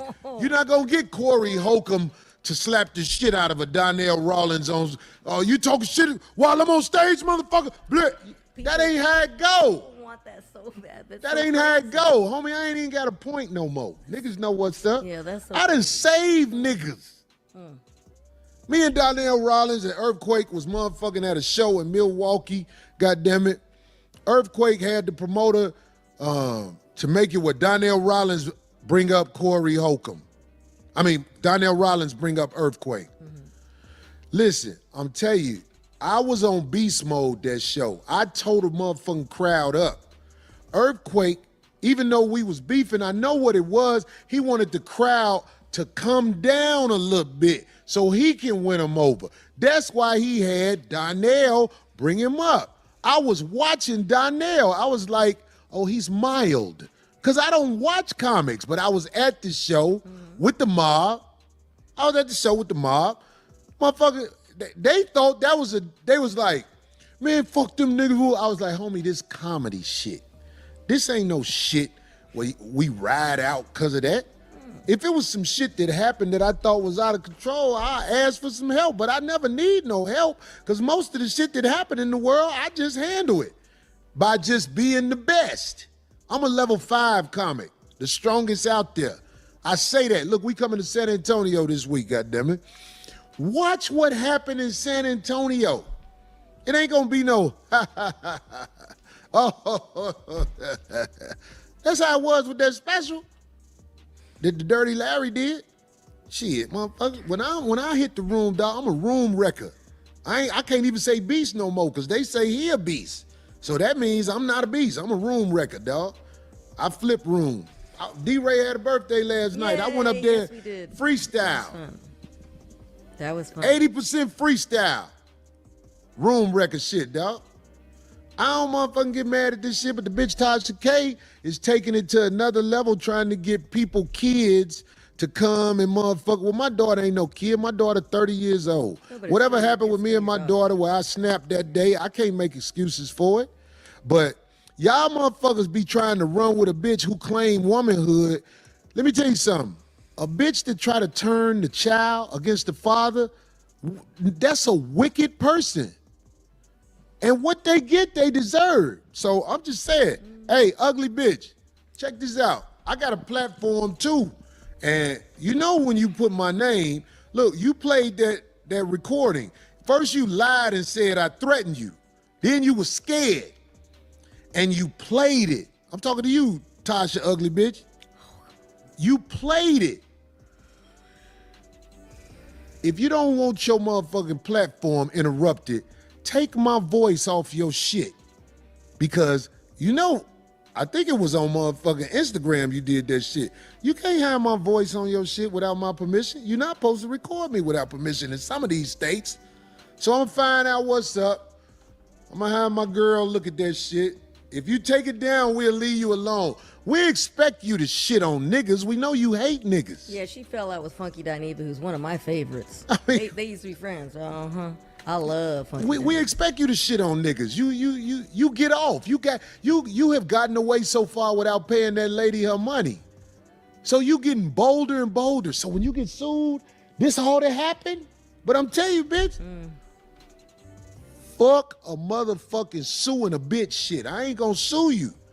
I'm a motherfucking do what has to be done to protect my family. Understand that. Even if I fuck up and say something about my family, you told me a lesson. I gotta make sure when I'm upset, I don't bring my family into it like that. Cause that's my daughter, bitch.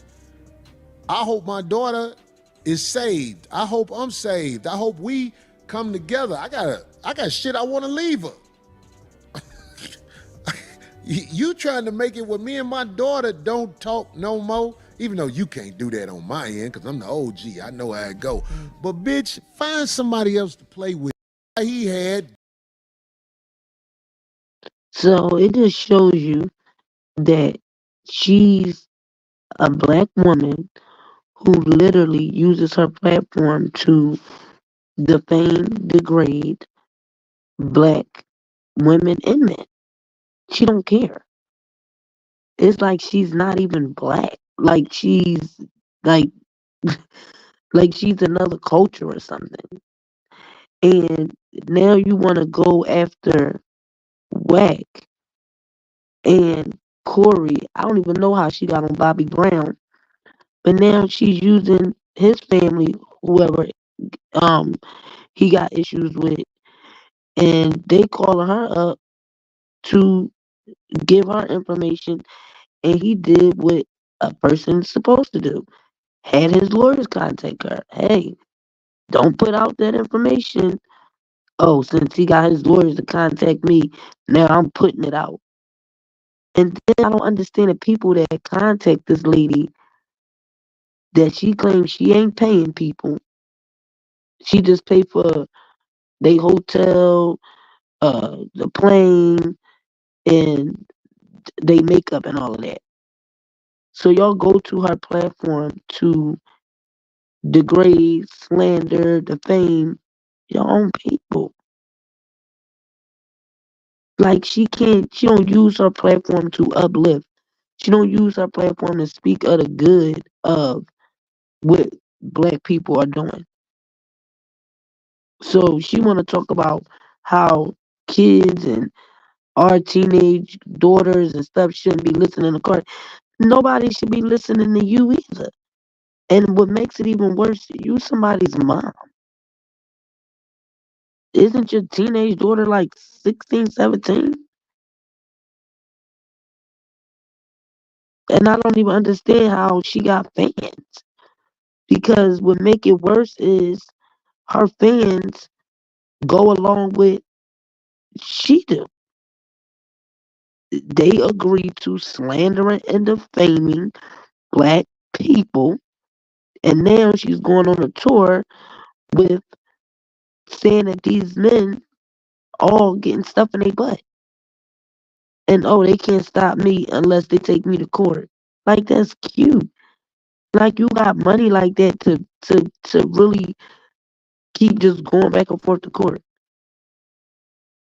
You ain't gonna be satisfied until Cardi B attorneys get with this whole you lying under oath, snatch them trusts that you opened up new trust accounts while you were attending court, and one day they got out of court early, and that's when her husband went and signed the documents.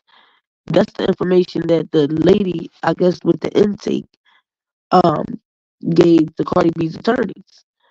And you got this other lady who's the one holding her trust fund running. Why is she running a subpoena? Oh, they didn't properly serve her. Her lawyer said, y'all served it through email, so my client hasn't been served. But why is she running? And this how much Tasha K don't care about that lady, because now you about to have that lady caught up in something because you lied and said you didn't have no trust fund. Why is she running? But you up here talking about you get the feds, whatever they ask for, but now you're under investigation with the feds. But you thought they was your friends, right? And then you're looking at a soon-to-be trial with you and Officer A with the feds. See how that turned around? The same people you claim you was giving information on, you'll get anybody locked up, you don't care. Well, now you're facing multiple things with the feds.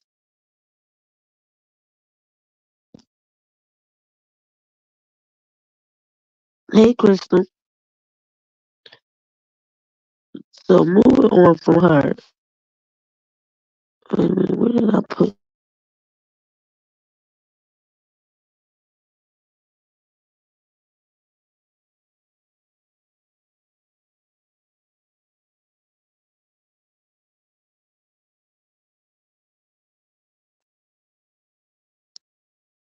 The P. Diddy case is being modeled on the investigation that brought down music superstar Rkelly almost 2 years ago.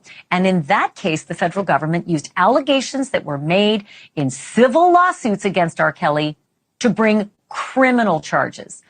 Nadia Shihata was one of the prosecutors who got Rkelly convicted of sex trafficking. She's now a defense attorney and happens to be here with me live. Nadia, thank you so much for stepping in.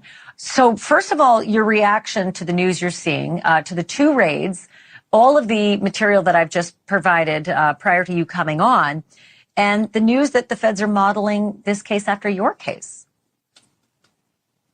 Yeah, I mean, it's big news. Obviously, taking an overt step in an investigation of searching 2 homes means the investigation is well underway here. They've clearly have probable cause to believe a federal crime has been committed and that evidence of that crime or multiple crimes would be found in the 2 locations that they searched. So this is big news. And if I'm P. Diddy, or his lawyers, I'd be very concerned at this point. The biggest concern, as I understand it, and check me if I'm wrong here, is that when people sign non-disclosure agreements, as may have happened in P. Diddy's world, in big celebrities' world, it happens all the time. That's that, right? Doesn't matter if you file a civil lawsuit. But when the feds come knocking, NDAs mean nothing. Is that what you found in the prosecution of R. Kelly? All of these lawsuits and these accusers or people who may have been covered by NDAs, the floodgates were open and they could tell you everything, AKA, is that possibly happening here? That may well be happening here. An NDA, when push comes to shove, is not going to trump a grand jury subpoena or a federal agent or prosecutor asking you questions. But I wouldn't say that they have no effect. NDAs can make people very reluctant and hesitant to speak to law enforcement. So if it's someone that law enforcement is not already aware of, they may be wary to, themselves contact law enforcement to provide information. And so they can still deter people in that sense. But once they know they're safe, they can speak, which I think is always, well, it's a concern if you're the target. And we are told that Diddy is indeed the target of this investigation. Nadia Shihada, thank you so much for being on. I'll call you again. Thank you.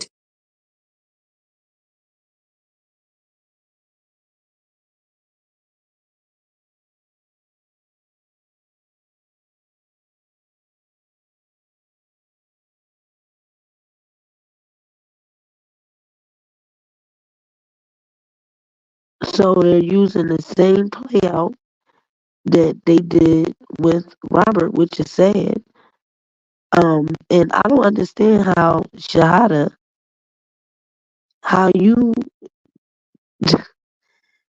they're praising you as one of the prosecutors who convicted R. Kelly. And you mean to tell me from all of that, you became a defense attorney? Aren't you supposed to go up in your career? So you were a prosecutor on one of the biggest high-profile cases.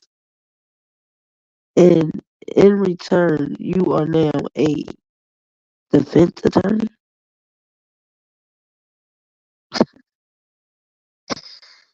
So you didn't move up? Like, make it make sense. Like, that's weird.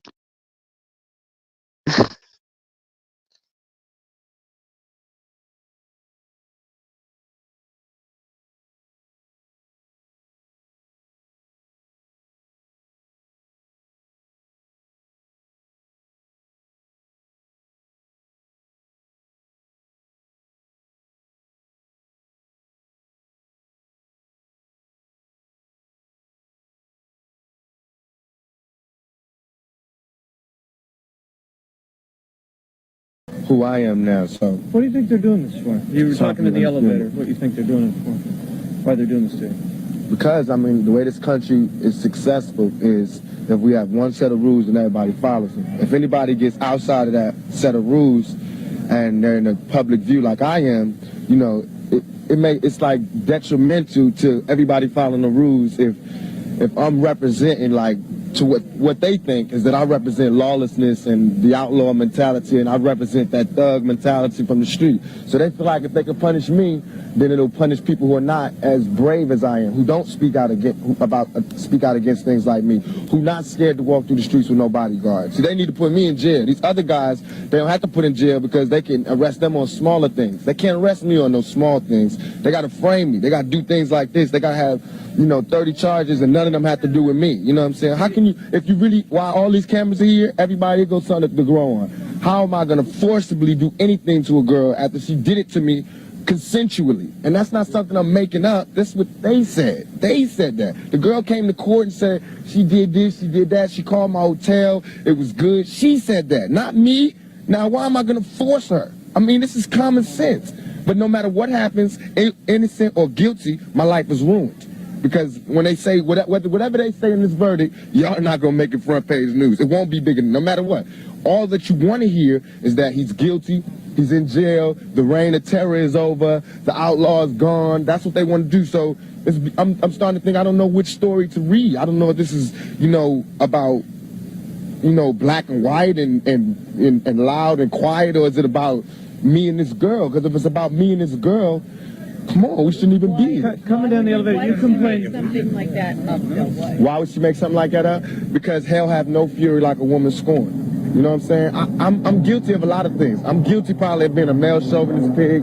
I'm guilty of probably not caring as much as I should. I'm guilty of not spending enough time with people like I should. But I'm not guilty of rape. Just because I don't want to be with that girl don't mean that she has the right to say that I did all of these things that I didn't do. You know what I'm saying? Just because, of course I can't spend my life with all the girls that I spend time with. But I'm not married. You know what I'm saying? That's not a crime for me to be promiscuous. It's not a crime for me to be with any girl I want to be with. It's a crime for that girl to turn that into a rape charge. But don't you think the circumstances here? Yeah, do you think the circumstances here that is what one discussed? She wasn't prepared, she says, for what happened to her, and it wasn't supposed to happen. Okay, so she wasn't prepared for what happened to her. Where are those people that did this? They were all in the same hotel as me. They were all right in the same room with me. Why am I the only one in court right now? Why is the cameras all on me? And in the report, in all these charges, I didn't do nothing. I'm charged with being in concert with some guys. Well, where they at? Why me? Because I'm Tupac. No, I'm not angry at them. I'm angry at the system. I don't want nobody else to go to jail. You know what I'm saying? But I don't want to go to jail for something I didn't do. You know what I'm saying? I just don't want to be the scapegoat. I want to be, only way I've been practicing my whole life to live my life is to be responsible for what I do. I don't know how to be responsible for what every black male did. I don't know. Yes, I am going to say that I'm a thug. That's because I came from the gutter and I'm still here. I'm not saying I'm a thug because I want to rob you and rape people and things. I'm a businessman. I'm a businessman because you find me at my places of business. You don't find me up in you know what I'm saying? I don't understand this. I don't understand this. What do you think about the jury? You talked about the jury. They look at this trial and they say, here's a rap star, here's an actor. What kind of sex is he engaged in? This isn't safe sex. What do you say to that? But it is safe sex because in the trial, in the transcripts, if y'all dig deep and be reporters, you'll find out I wore a condom.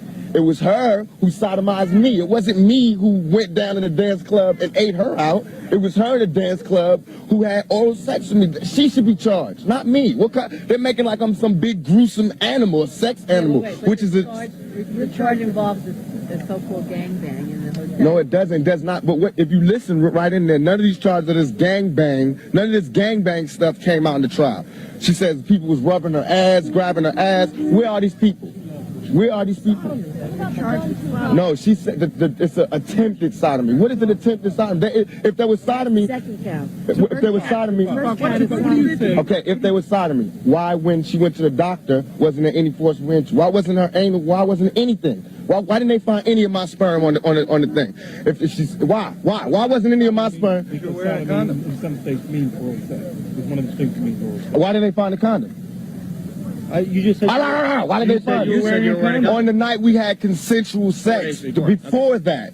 Come on, follow me. Follow me. Let me ask you this about the guns. What do you think, Tupac? Are you sure? What about the guns? That's the other thing. No, it's not. Has nothing. It's not my liking for guns. What about the NRA? We all have a right to bear arms. I have that. I have that same right as you do. Just because I'm black doesn't mean I shouldn't have a gun. I have a law legally own guns. I legally own guns. Why would I come to New York and be unlawfully owning 2 guns? Who has 2 guns? Who carries 2 illegal guns? Why? And mind you, a week before I went to jail with the police. Come on. What about the jury? You talked in the elevator about the jury and the composition of it. You didn't think they understood you. Tell me about that. I hope they do, Bob. It's hard for me to believe that a jury full of older, more middle-class women are going to understand where I'm coming from, because y'all barely understand where I'm coming from, and y'all cover murders and shit every day, and y'all treat me like I'm New York's most notorious criminal, and y'all know it's people throwing babies out of windows and putting them in the incinerator. All I do is make raps. All I do is rap and talk loud. My biggest is talking loud. You know what I'm saying? Y'all don't have nothing else besides that. Right. Thank you.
And it's crazy because the same thing that happened to Tupac is still going on to this day. And this is Lilrod's attorney, Tyrone. And Diddy's attorneys have spoke out as well. And I think this big.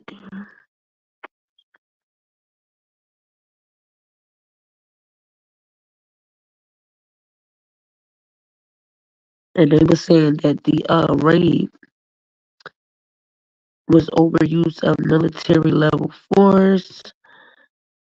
Mr. Combs and Mr. Combs' residence. There is no excuse for the excessive show of force and hostility. They talked about how his children and the employees was treated like everybody said that they shouldn't have held them handcuffed. They should have just, told them to sit down, over there, and that's it, because they weren't like being charged or wasn't criminals. They stated Mr. Combs was never detained, but spoke to and cooperated with authorities.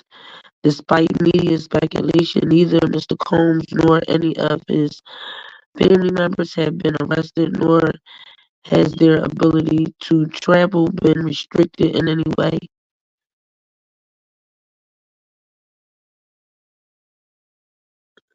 That I can't even see, y'all. I don't know why I keep doing this and making these things so small. And then with these eyelashes on, I really can't see. Mr. Combs. Oh, I can't see. Wait a minute. Let me pull this up again.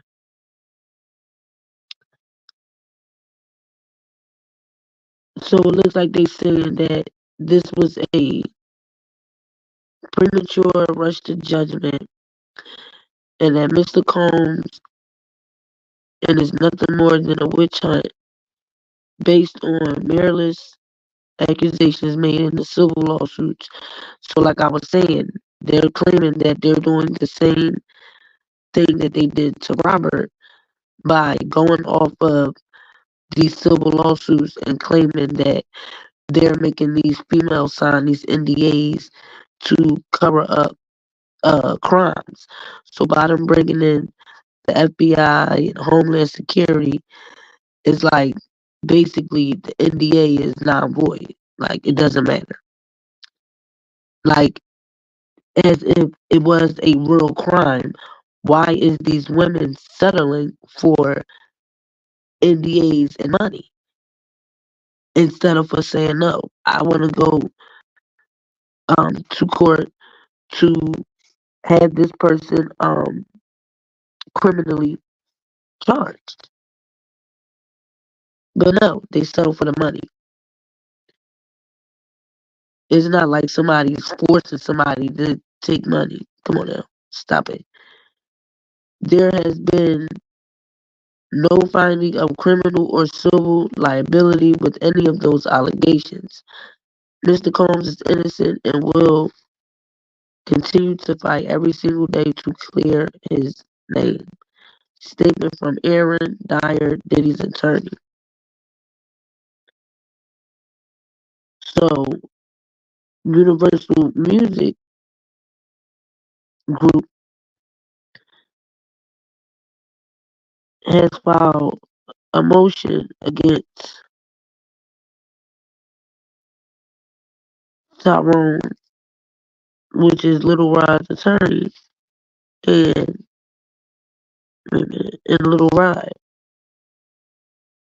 And that's crazy when they coming after your attorney. You know you done effed up, right? And then this attorney putting his life and everything on the line to okay, this is the part that I wanted to read. To me, this is the part that's important. They say first, Mr. Blackburn mischaracterizes our March 4th letter as the UMG defendants Rule 11C2 motion, which supposedly triggered his and plaintiff's 21-day clock to cure their frivolous conduct. That is incorrect. We expressly stated in our March 4th letter. So they sent a letter to Lilrod's attorney on March 4th. But Lilrod's attorney, they didn't explain that the letter that they sent to them was them stating that Rule 11C, which they claimed that he violated the Rule 11A and B by not having a reasonable basis to even file the complaint. So remember, he did a first amended complaint, and then he did a second one. So the lawyers are saying that he didn't have reasonable basis to put the complaint in, and he didn't have permission to put in the complaint, and that he was swiping the allegations, like swiping things that they put in the complaints in and out. So like some of the things they were alleging that he was taking things out and then swiping things back in with the first complaint and the second complaint. So they're claiming that he's in violation of the Rule 11A and B, which is why they put in the motion Rule 11C2. Because basically he violated Rule 11A and B. So they put this letter directly to the judge. And the Rule 11C is them asking for sanctions, that they're going to sanction Lilrod's attorney and Lilrod if his attorney doesn't um, drop these claims. So they said in the letter that they sent March 4th, this letter is being sent to you in advance of our making a Rule 11 motion in accordance with the requirements of Rule 11C. Such motion, if we are required to make it, will provide you with the required 21-day notice before we seek the imposition of monetary sanctions against you and your client for having filed a complaint and now an amended complaint, both of which are in, I can't even see a word, just say impotent and egregious violation of the requirements of Rule 11A and B. So they basically said that when they sent the letter to them March 4th, they were saying that we're giving y'all 21 days to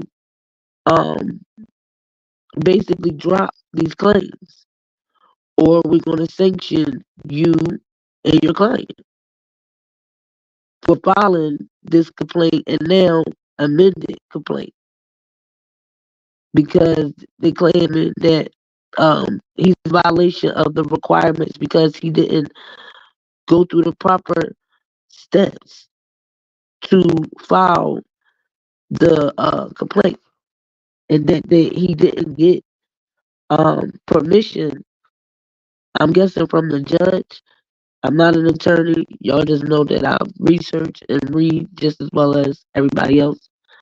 But from what I'm learning from this amended complaint, he put in a first amended complaint and a second amended complaint. And they're claiming that he didn't have permission for the second amended complaint.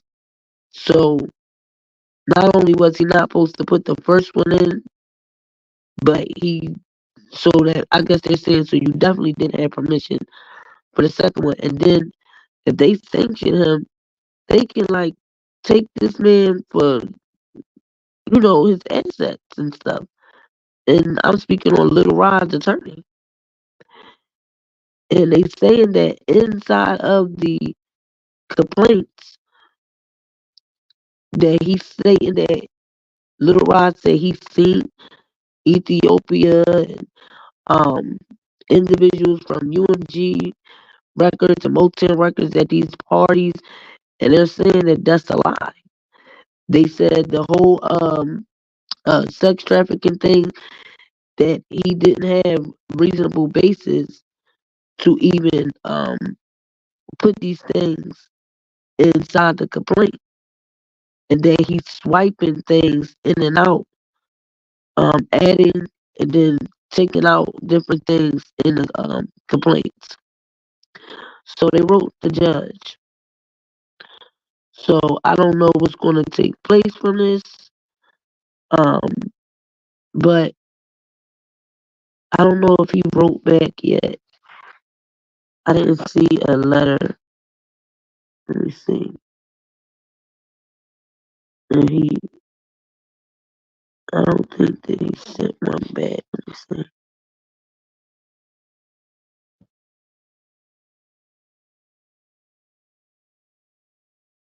Okay, this is the other part that I seen too. It say, in his unauthorized second amended complaint, Mr. Blackburn has,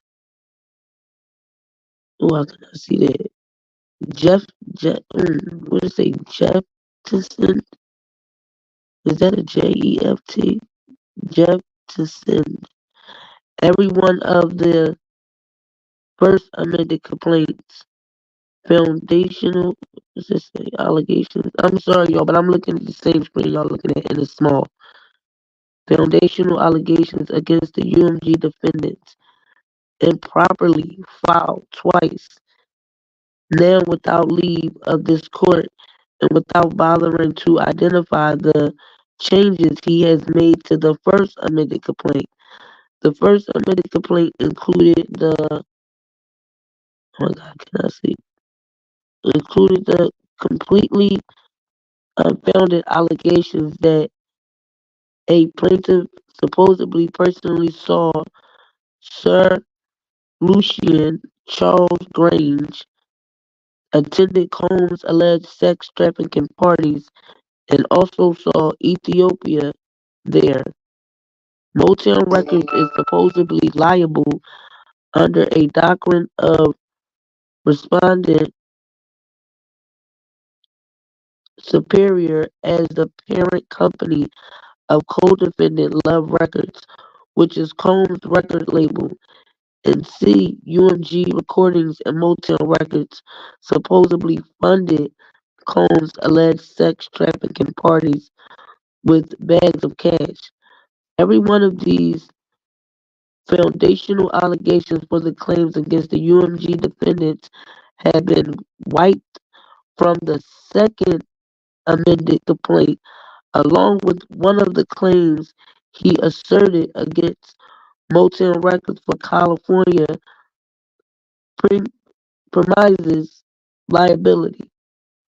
But while busy accusing the UMG defendants of bad faith,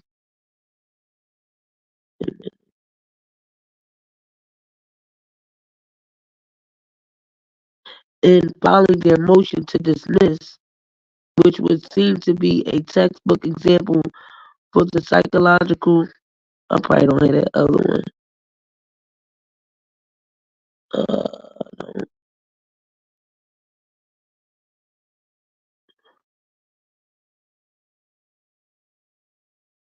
So basically, what they're saying is, what I was just telling y'all, that they're saying that information that he put up there that they were sponsoring these sex trafficking parties and with these big bag of cash is lies. Cause they say Ethiopia had never been to Diddy's homes, and Lilrod said personally he seen these people and that they were sponsoring these parties with these minors, and they're saying either he's delusional or just lying and telling him that his client better either drop these claims or they going to sanction his attorney. And he said that's what they told him in the letter that they sent March 4th.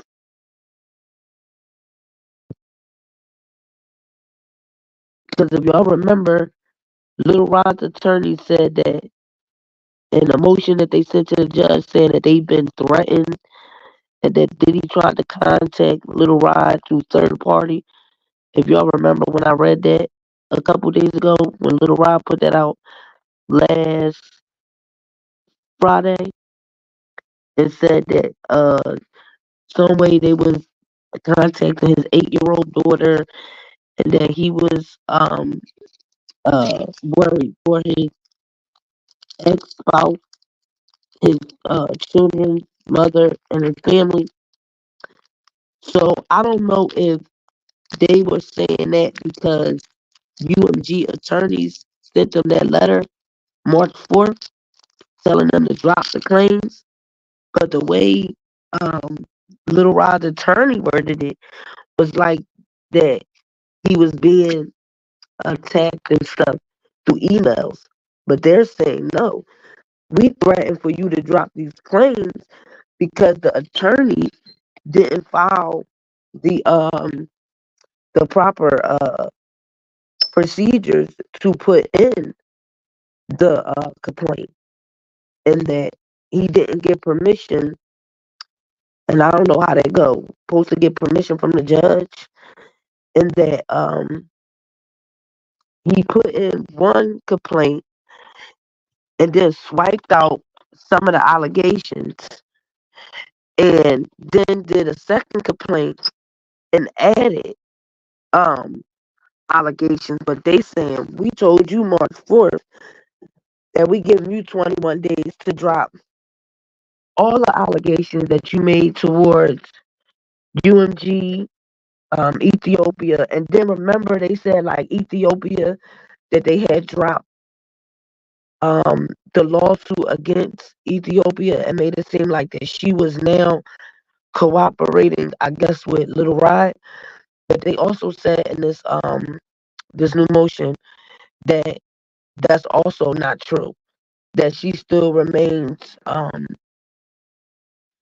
guess, supportive of UMG Records and that they still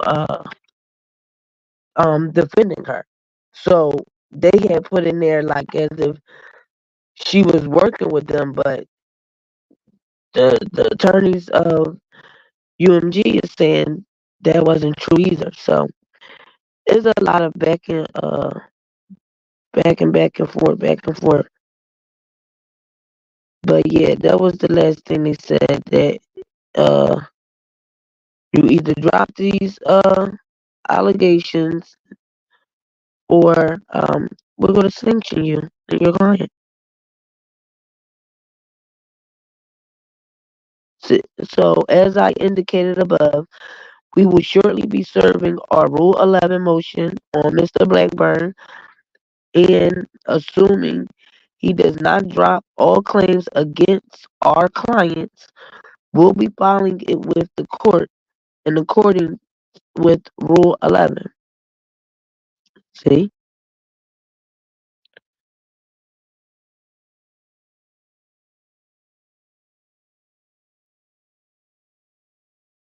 Yeah. So I guess we'll see. Oh yeah, that was the part I was reading where they say between Motown and Love Records as the new linchpin for plaintiff's liability theories as Mrs. Ethiopia declaration in support of the UMG defendants motion shows Mr. Blackburn's assertion that she supports his allegations. His allegations is untrue. So when they had put in that motion saying that Ethiopia, that they were dropping the lawsuit with her because this was all the names. Oh, this is real small. I don't know if y'all can see that. I don't know why it's bigger on my other device, but they had named her as one of the defendants. And then when they put out that last motion where he told the judge that he was being threatened. I mean, I got that one too. Do I got that one?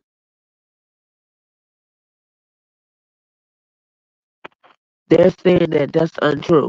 She never said nothing about she was working with him. Okay, so regarding defendants United Music Group, Lucene Grange, and Motown Records, their representative has declined to engage with this writer despite several emails requesting a call to discuss the plaintiff's claims. He has sent multiple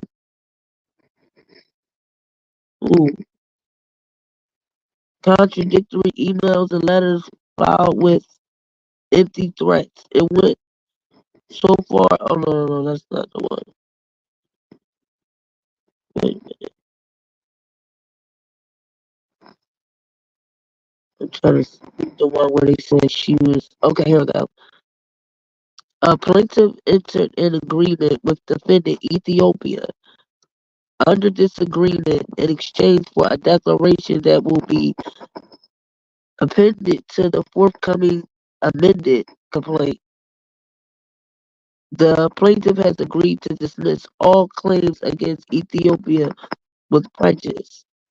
So this was them trying to say that Ethiopia was, I guess, now going to be, I guess, agreeing with them with their claims, but UMG said that that's a lie. That's a lie.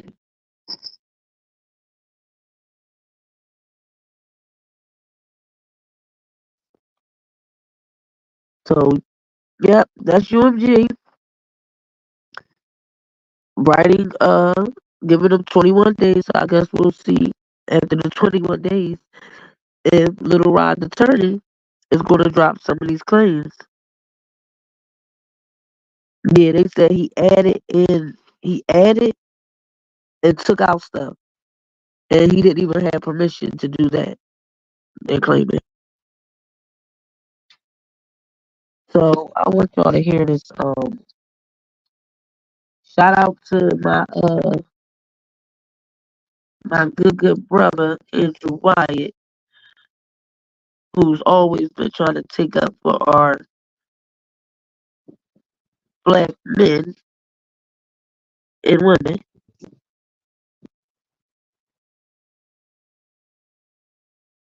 And he did a good interview.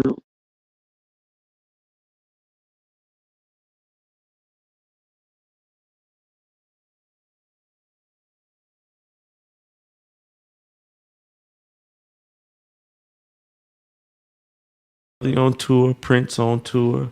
And I used to be backstage. I used to watch mothers tell their daughters to take off their underwear. Wow. I've seen this, and you mean to tell me they're not held accountable? The parents are not? As Mr. Cosby say, the revolution starts in the home, right? Yes, sir. And so it was those things what I wanted to do for him. And I was in a train station last year, and his cousin Keith called me, and I recommended attorney Jennifer Bonjean. And she told me she was talking to them, and she's our attorney.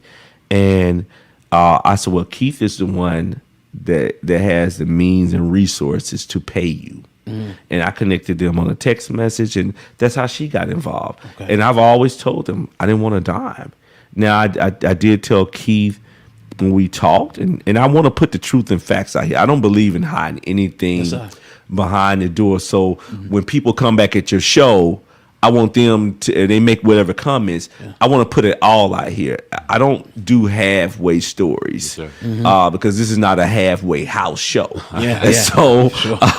So this is the real, I do the real stories, and I stick with the truth and the facts, man.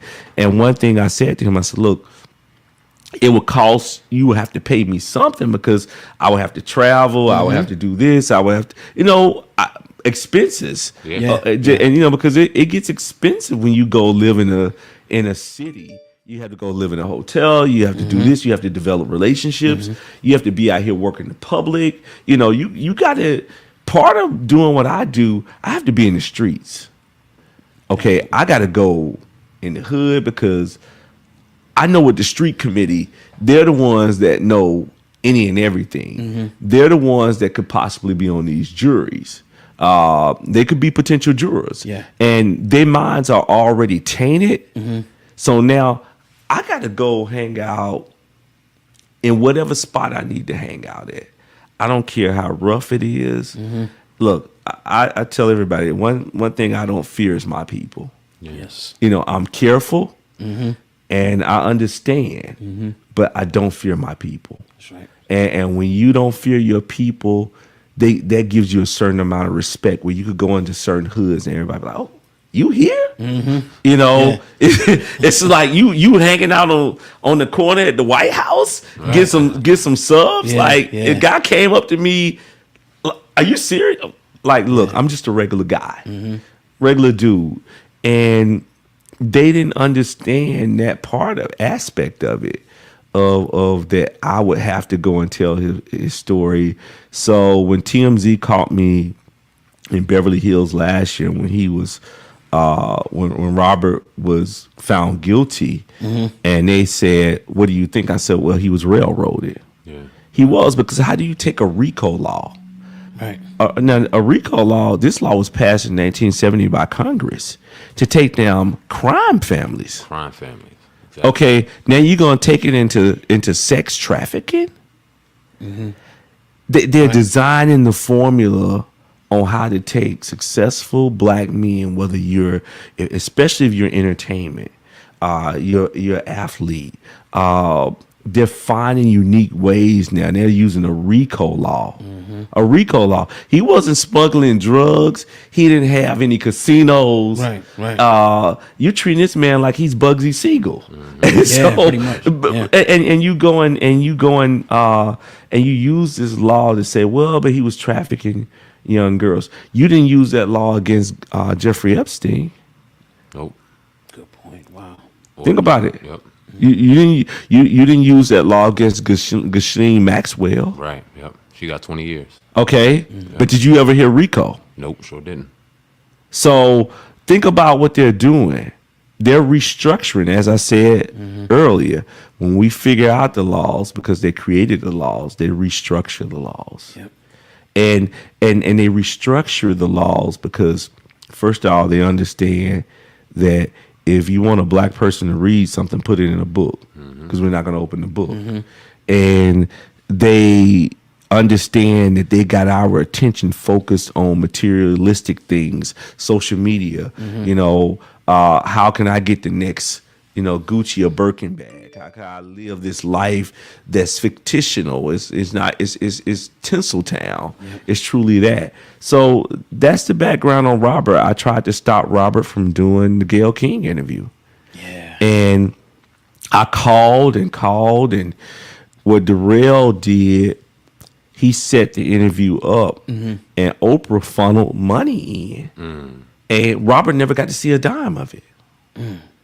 And so look what Gayle did. She let him stand up, even though he was emotional. Right. That's why he should have never done an interview. Exactly. Because look, we don't got pulled over by a cop with a traffic ticket, and we get emotional because we know we didn't run that red light. We know you're profiling us.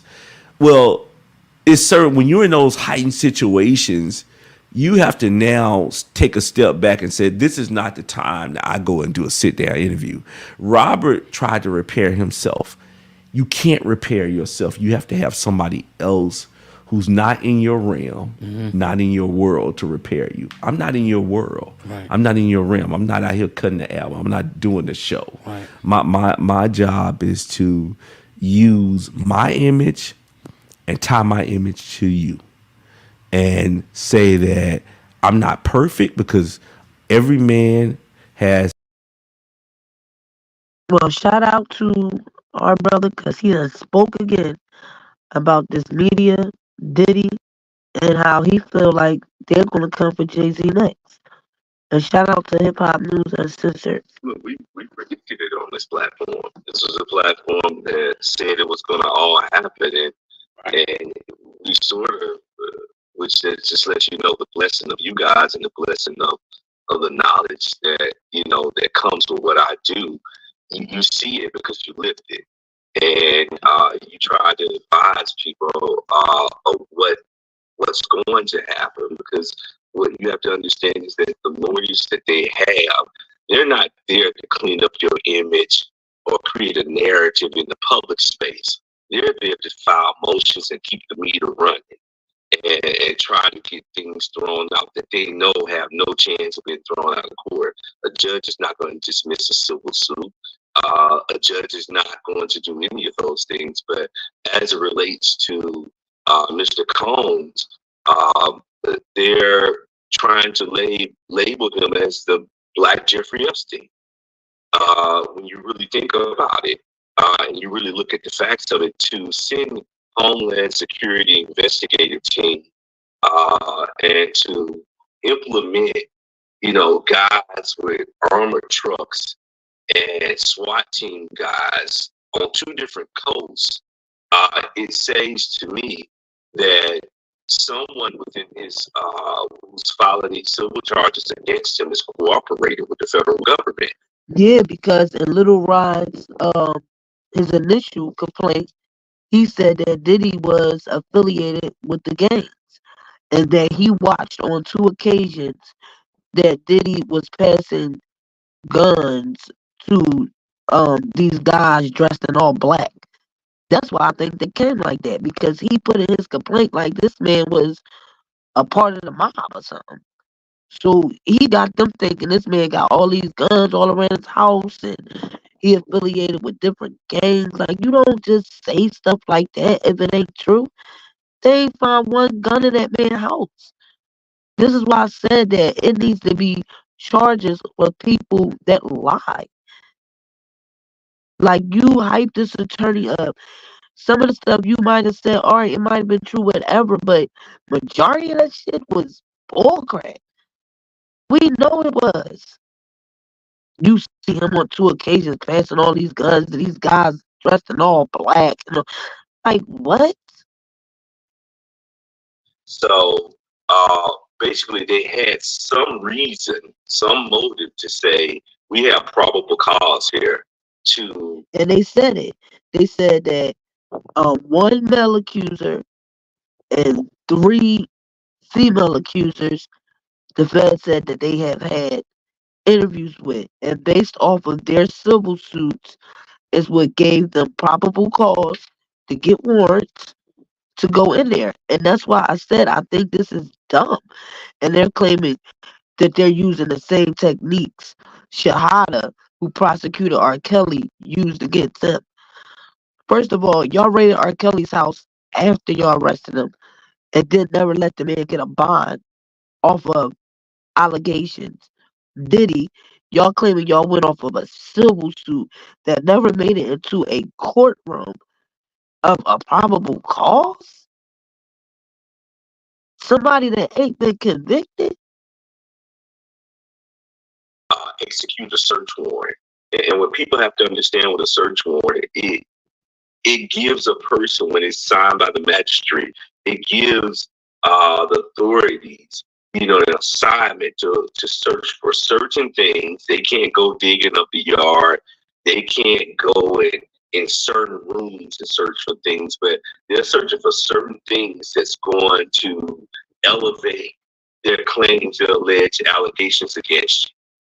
And so what it tells me is that someone who's suing them civilly have said, look, there's information in his homes, i.e. it could be tapes, it could be sex tapes or whatever. It could be stuff in recording studios in the home, laptops, you name it, that might have some evidence. But what I want the public to understand is that doesn't mean that he's guilty of anything. What I see what Mr. Combs has to do now, from a strategy standpoint, he has to rewrite the narrative. And the narrative is not going to be rewritten on mainstream media. They're done with you. He had to just. And this what nobody understands. And this is why we was fighting so hard to try to get him to come in for Robert, to be Robert's PR. Because like he said, well, he's going to say it, that your lawyer is not going to be your PR. Your lawyer's not going to go out here and rewrite the narrative. They're there to deal with everything in the courts. So your public image is damaged.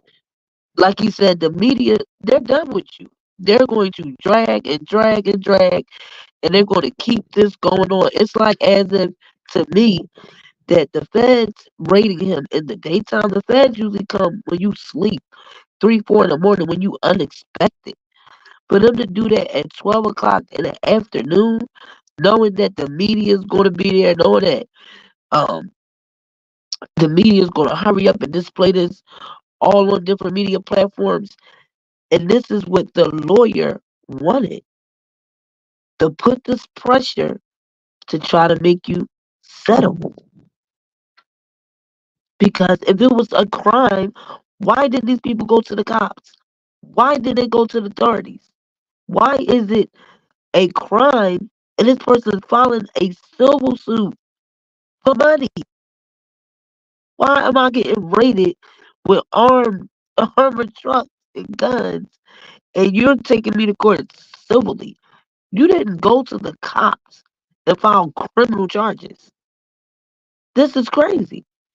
Held his shares in Revolt TV. We talked about why he had to step down as chairman from his entities on your show some months ago, because his employees were not going to be insured anymore. So he doesn't have coverage, insurance coverage, liability policies that can protect him, that can provide an umbrella for him. So right now, he has to figure out, all right, I don't have Revolt TV no more. That's not going to be a platform that I can use. What they were able to do, and what people have to understand with Homeland Security, Homeland Security is what you see in the airport, TSA. That falls under Homeland Security. Their whole modus operandi is to restrict you from being able to move. They're trying to find enough evidence to say, let's restrict this person from being able to get on a private jet, from being able to get on the yacht, from being able to have access to capital. Same thing with Robert. Even though, like Robert said, he wasn't going on no he couldn't, like, they kept saying, oh, he's a flight risk. This man don't even get on planes. And then he got a private jet, so I guess they can say, oh, that's different. He can just, and how they made it seem with his private jet. When I kept looking, when his private jet was like moving around, they made a whole narrative that this man went out the country. And I guess his private jet parked up in Ontario, was it Ontario? So they like, oh, well, who was on the plane? Why he, and then they filmed him getting on a white plane, not the black plane. And I guess he told them he was about to go on spring break with his kids. But he got to be right about the Homeland Security thing, because it's like they restrict you from moving, but this man not charged where y'all didn't take his passport or nothing if he did want to go out the country. So it's like you get all of this pressure off of allegations. Who wants to deal with all of that? And then your sponsors are going to drop you just because they don't want the pressure. They don't want the heat, even though you're not found guilty of anything. They just don't want to be a part of it. So they're going to back out of it. And all of this, and you're not being charged. That's crazy. And then you got to try to rewrite the narrative of your image, because and the crazy part is, majority of the people that's saying he's guilty, he's done, is black people. And what's so sad about this, if it was your own family members, your sons, nephews, cousins, brothers, dads, you wouldn't want this same treatment. And half of y'all ain't got the resources Diddy got or Robert got. So it's going to be even harder. So to sit up here and praise that a man has not been found guilty, and for the public to agree with the media to basically already paint this man guilty, how can somebody even have a fair fight in a damn courtroom? You ain't gonna tell me that if you go pick out a jury right now, if he was to go to trial, that the juries ain't see all of this stuff that's been being said? You can't tell me that. That's like basically saying people living under a rock. Even if you don't be on YouTube, you're going to see it on main media. Even if you don't say you don't watch the news, you're going to see it in the newspaper. There's no way that if this man was to have a trial, that the juries on that trial didn't hear about all of this stuff, all these silver complaints that came. Come on. And mostly everybody and their mamas watch YouTube. So you got bloggers who's reporting on this stuff as if this man has been found guilty. And then they put their own little opinions in it. Half of them don't say allegedly. How can somebody get a fair trial? Same thing with R. Kelly. Before this man was convicted, everybody named Mama was saying he was guilty. They didn't know the accusers. Half of these people ain't even met Robert personally. Ain't never been in his house. Ain't never been in none of the um areas that they claiming these things took place. And again, don't even know the accusers, but automatically place that man guilty before he could have a trial. Putting out his emails, his personal information. Like Robert said, if you got a person, if you claim you got them and you got all this stuff on them, why are you doing all this other stuff? Mute R. Kelly. Oh, we went around and did um rallies and all this so we could stop his money. Why? Why would you not want this man to have a fair fight if you claim that you got him dead to the right? You got all this stuff on him. Doesn't make no sense. And now y'all see why they filed civil they uh um pay these civil lawsuits? Because to me, by the time you go to trial, you already faced as guilty. And listen how they calling these accusers victims. How you calling somebody a victim that hasn't even been in court for these claims? They're filing civil lawsuits. They're filing for money. They didn't go and to the authorities and file criminal charges. They're filing for money. And these attorneys don't care about none. They want the money. That's the purpose of Homeland Security. And as I tried to warn Robert Kelly, when Robert Kelly and I talked, and his people reached out to me when the allegations first surfaced, and he was trying to do everything. He released a 20-minute recording saying, "I'm not Bill Cosby." I never forget that. But his team still reached out to me, and he said, "Well, can you talk with him?" And my advice I gave him, I said, "Look, he has to start changing his image right now. Every lawyer in America is going to tell you, my job is not to change your image. My job is to work in the courtroom." So they don't care about what narrative is being written out here. They don't care about the frequency being turned up, because as the frequency is being turned up, you're going to need them more and more. And Rob, Wow. That makes so much sense. That he said the lawyers, they're not going to go out here to change your public image. And they don't care if the frequency go up and up, because you're going to need the lawyers even more.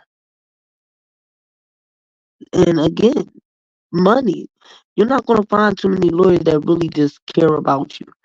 And especially when it's a high profile case and a person like Diddy, any lawyers that get on that case, it's money involved. All of this is surrounded by money, even down to the prosecutors that convict. Don't they get extra pay and higher? Well, I don't know, because Shahada, I don't know how she supposed to been this big person that prosecuted and convicted R. Kelly, but now she's a defense attorney. Make sense. Now you a defense attorney? I said to I sure wouldn't want you to defend me. one of his advisors who reached out to me. Now he pled guilty for calling the movie theater and inciting a riot, saying that a bomb was going to go off. No, that's not correct. Don Russell didn't plead guilty to that. He pled guilty to harassing and putting out pictures of Faith. He didn't plead guilty to the gun/bomb threat. He was found guilty without an audio with him making a threat, and the guy who stated that he was the one that got the call, he said that the person had a New York accent. And that man's trial was only about 3 days. I was there, and the jury couldn't understand why wasn't Cash Jones um at that trial. Don Russell should have beat that Lifetime premiere case, because again, if he called and made a threat, why didn't they provide the audio? I don't understand that. Oh, we got him on star 67 making a call. Calling. How many trials do you see them bringing the 911 audio? If he made a threat, why would you not provide the audio of him making a threat?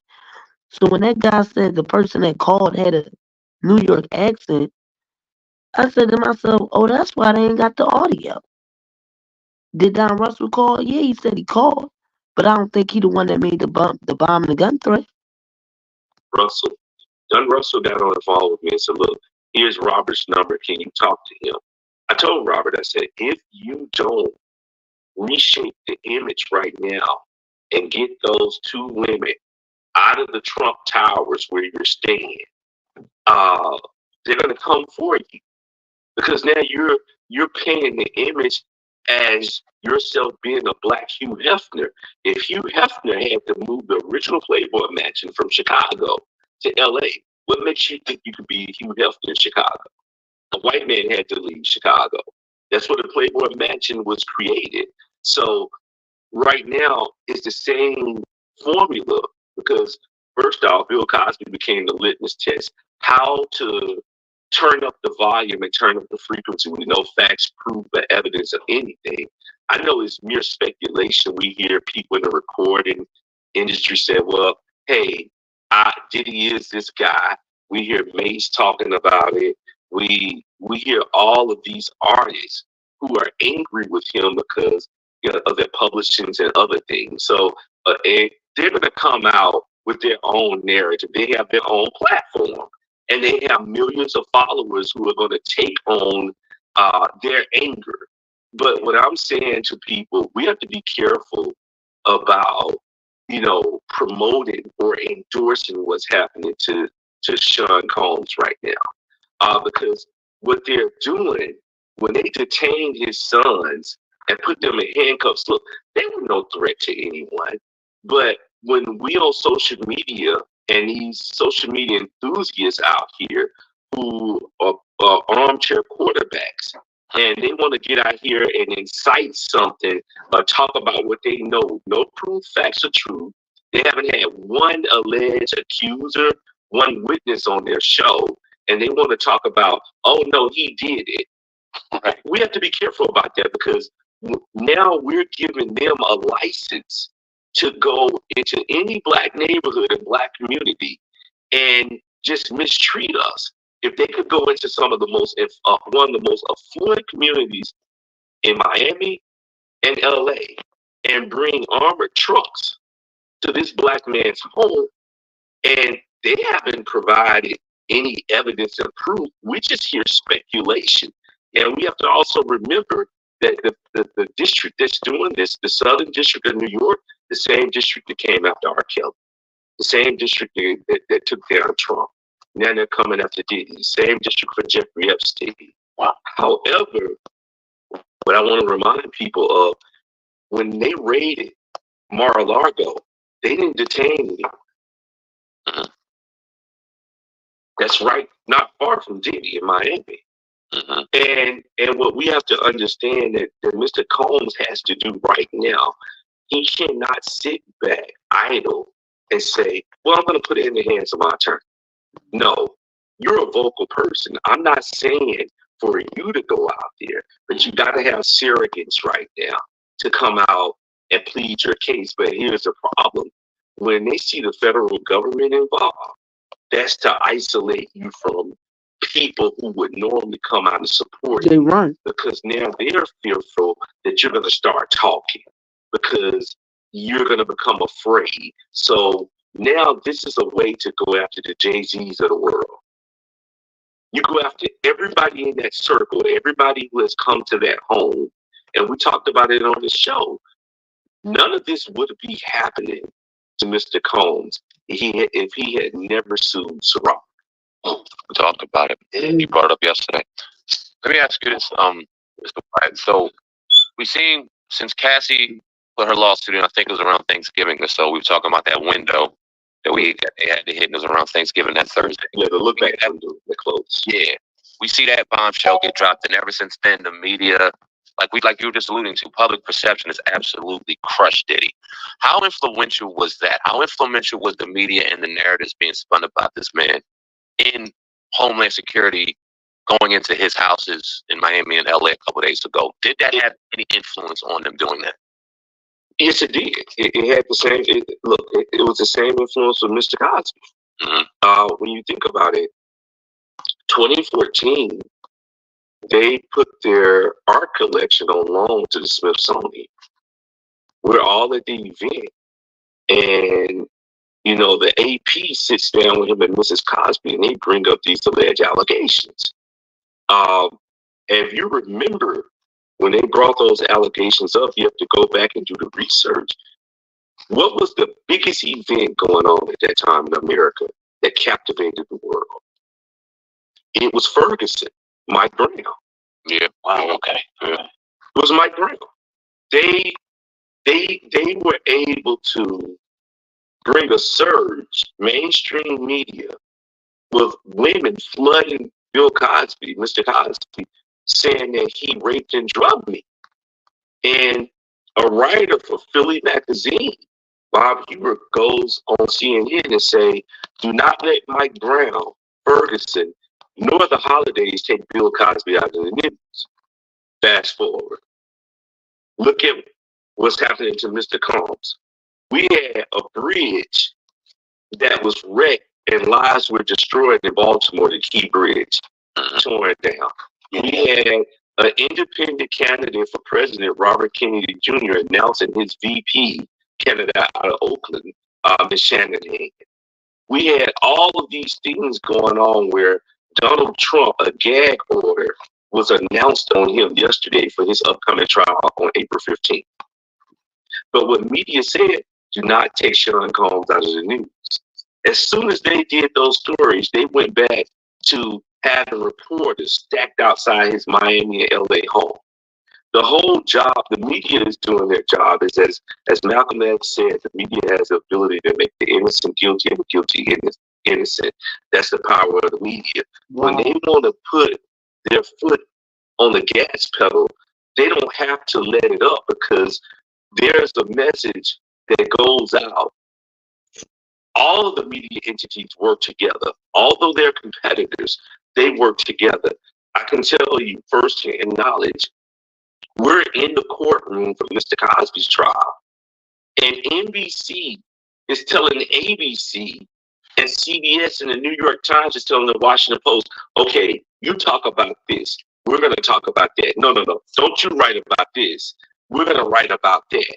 And they all will huddle up in circles.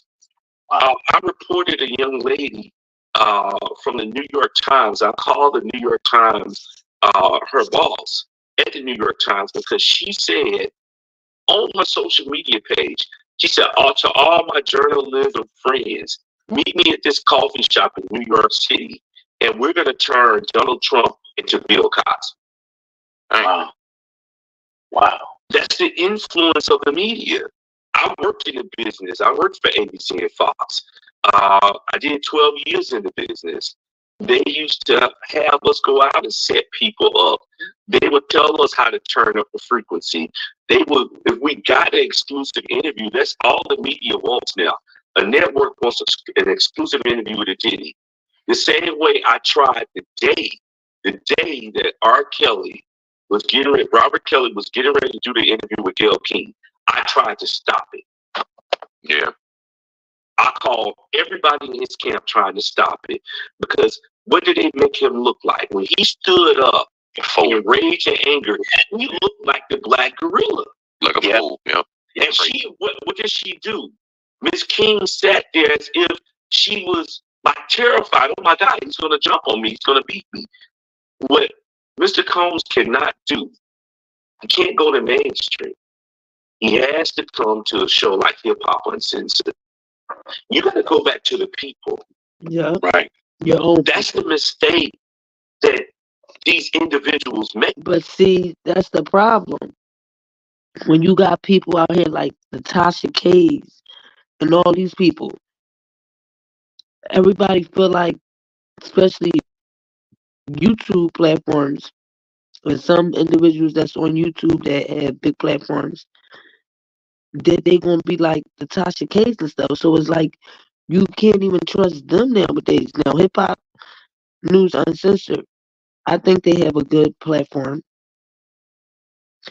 and I would agree that our people should start going to our own people's platforms instead of going to the media, because the media is not their friends. They're not. They're not. But now it's hard to even say some of these big platforms on YouTube is for our people, because I feel like a lot of them not either. It's like a good 2 handfuls that I would say, okay, they're not biased. You can go to their platform and say a story. They're not going to edit and change the story. But you got some of these individuals that's getting paid by some media platforms, or some that's just you go to their platform and then a few days after that they dragging you, or they're changing the narrative that you put out on their platform, or they're editing it. So it's hard. But that's what needs to be done. Go to loyal, non-biased black platforms that's not going to change the narrative, and that's going to let you speak your truth without editing it, or later on switching up on you and changing the narrative. Yeah. See, your agents and your managers and all of the people around you, when you're riding that wave, they tell you to stay away from grassroots media entities and podcasts like yours. Wow. They tell you that you're not allowed to give an interview up there. They're not allowed to give an interview to any of you guys. They're saying that will hurt your brand. Wow. They're going to kill your brand now, because the whole objective is to control you and control your brand. I'm telling you, I have the only formula. That's why I said it's not about me two, it's about us two. You know, this formula that I have, we were the litmus test, tried, true, and tested on what errors to make and what errors not to make. There was no book for me to go to and say, okay, what should I do? It was all trial and error. Yes, a lot of mistakes were made, but when you have never seen anything like that before. So what I had to go back to the Cosby's, Mr. and Mrs. Cosby, was saying to both of them, look, mainstream media will never be your friend anymore. That's done. Mm-hmm. They have gotten all of the miles that they want to get out of you. And what I related it to, I said, it's like renting a car from Enterprise. With Enterprise, you could have a long-term rental, but when they see that car reaching, you have to report and check in, and you have to renew your rental every other week or every 2 weeks or every month. When they see that car reaching 30,000 miles, no, we got to switch you out and bring you in. Yep. You know, so the media, you reached your mileage with mainstream media. And when they see a black man trying to control the culture with Revolt TV, and is doing a hell of a job of controlling the culture, and putting our narratives out here, and then you have certain podcasters or influencers, they're becoming guests on Revolt TV. When you hire Morris Kiva Campo to run your news division at Revolt TV, who was with ABC News, and she was a dear friend of mine. I had her to host. Yeah, I knew they was mad at that. I knew they was mad at that. And then that's what pisses me off, that when a platform gets big and we start, just representing our own, some of our own people will switch up to go back to that main media for the money. Event for me that I did in Baton Rouge for the Southern Christian Leadership Conference over 10 years ago. And brought in Ava Duvernay and some other people. She hosted that for me when she was at ABC News. Okay, you're making power moves. Yeah. But let's talk about Nickelodeon. Let's talk about Dan Snyder.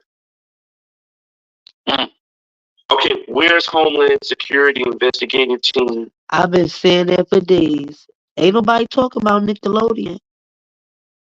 But Diddy is in right now, Diddy and Rkelly is in every media platform, news station, all the day yesterday. Now y'all bringing out Shahada. Everybody's doing interviews with the prosecutor who prosecuted Rkelly. Now Rkelly and Diddy. This is what I'm saying. Rkelly, like, are y'all serious? And are people not seeing the pattern? Michael Jackson, y'all forgot they raided his home. They harassed and pressured that man for so long that it didn't come out that that man was really innocent until he was gone. And you still got people that want to make jokes and still say little crazy stuff. And it be our own people. But they raided that man's home, and all that after them people said that Michael had this in the house, that in the house, this, and it was lies. They stressed Michael out so bad. Do y'all remember how skinny Michael had got when he was going back and forth to court? That man looked like he was tired, sleep. He started going to the last couple of weeks of court with slippers on. They drained that man. Then not even telling how much money he had to put out for attorneys and stuff. All over lies for money. And then the same guy, the brothers, whatever, that was in the what was it, the memorial that Janet had did, and that dude was up there dancing with Janet, and then turned around and made them allegations up on Michael again. I'm like, wait a minute, wasn't this dude just dancing in the memorial with Janet for Michael? Like, are you serious? When is we gonna start talking about these people's mental health to just go around lying? Oh, you can't question the victim.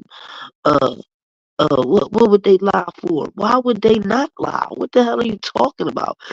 You talking about wealthy men that they can get money, restitution money. They can get on different platforms, which give them clout, more viewers. And it seems like every woman wants to sign up to be a victim. This is the new cash cow. Oh, well, if I become a victim, I'll get people to feel sorry for me. I'll get supporters. I'll get media. I'll get more followers on Instagram. Make it make sense.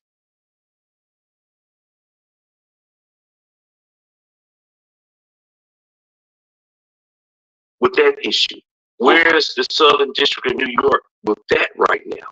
Right. How is it that you utilize Diddy to circumvent that storyline? Why? Because Diddy doesn't have the money that NBC, CBS, and ABC has.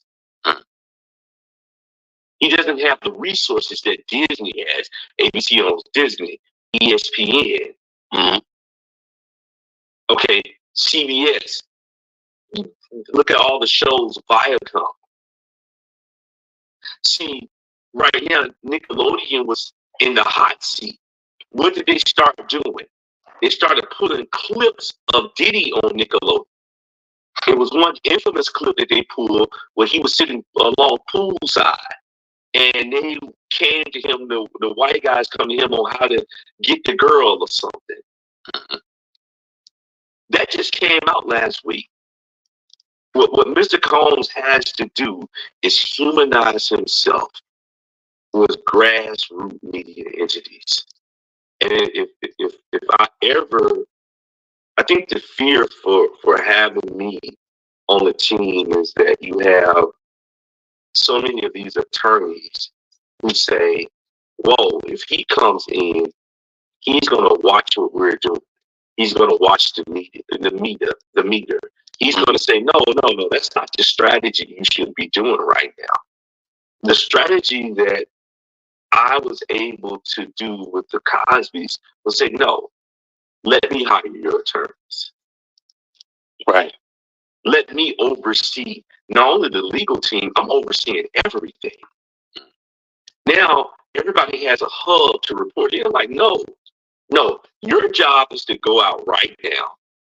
And you're to go out here and humanize your client.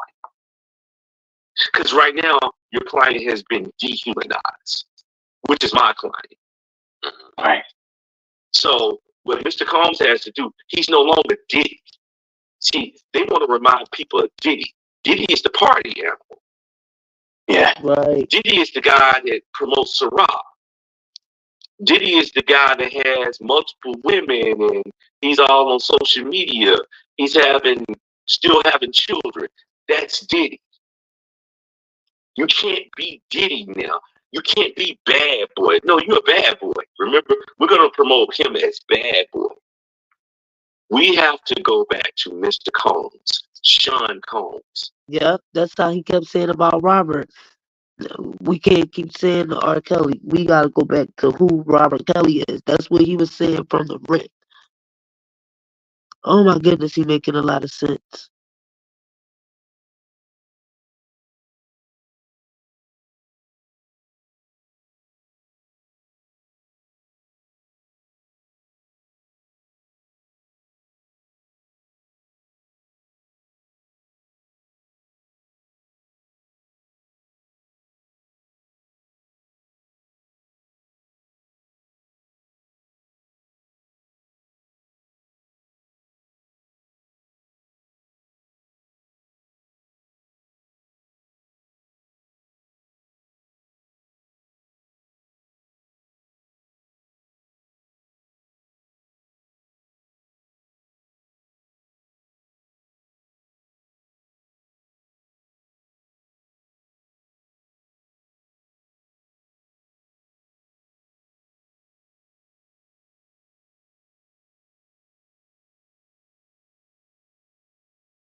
Yeah.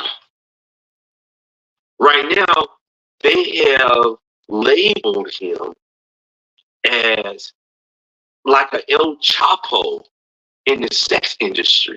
Mm-hmm. Yeah. And since you're El Chapo, we got to come with armored trucks and SWAT team guys to raid both of your homes at the same time. Right. That's the beauty of that warrant. That warrant has a time and date, an exact time and date for it to be executed. And they did it at the same time. They did it as if it was being simulcasted. Yeah. Where you had the networks have, the way it works, you have the networks, they have a pool camera One pool camera is the camera for all the networks. So when you flip your television from ABC, CBS, Fox, NBC, the scene is the same. Right. It's the same visual because it's just that one pool camera that everybody's operating on. Well, they had one pool camera, and think about it. It was well orchestrated because they gave the media time to be in place. Yeah. Wow. Dang.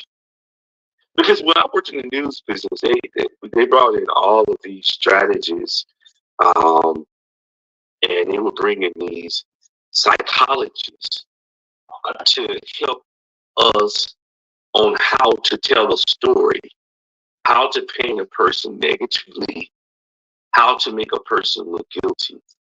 The first rule that I was taught, in order to make someone look guilty, and you want to control public opinion, and you want to control the jury pool, and you want to change the jury pool against a person who's been accused of whatever, is to first get them in handcuffs.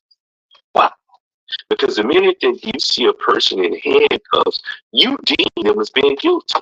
Yeah, that's true. We all do that. It's common nature. It's just the way the mind works.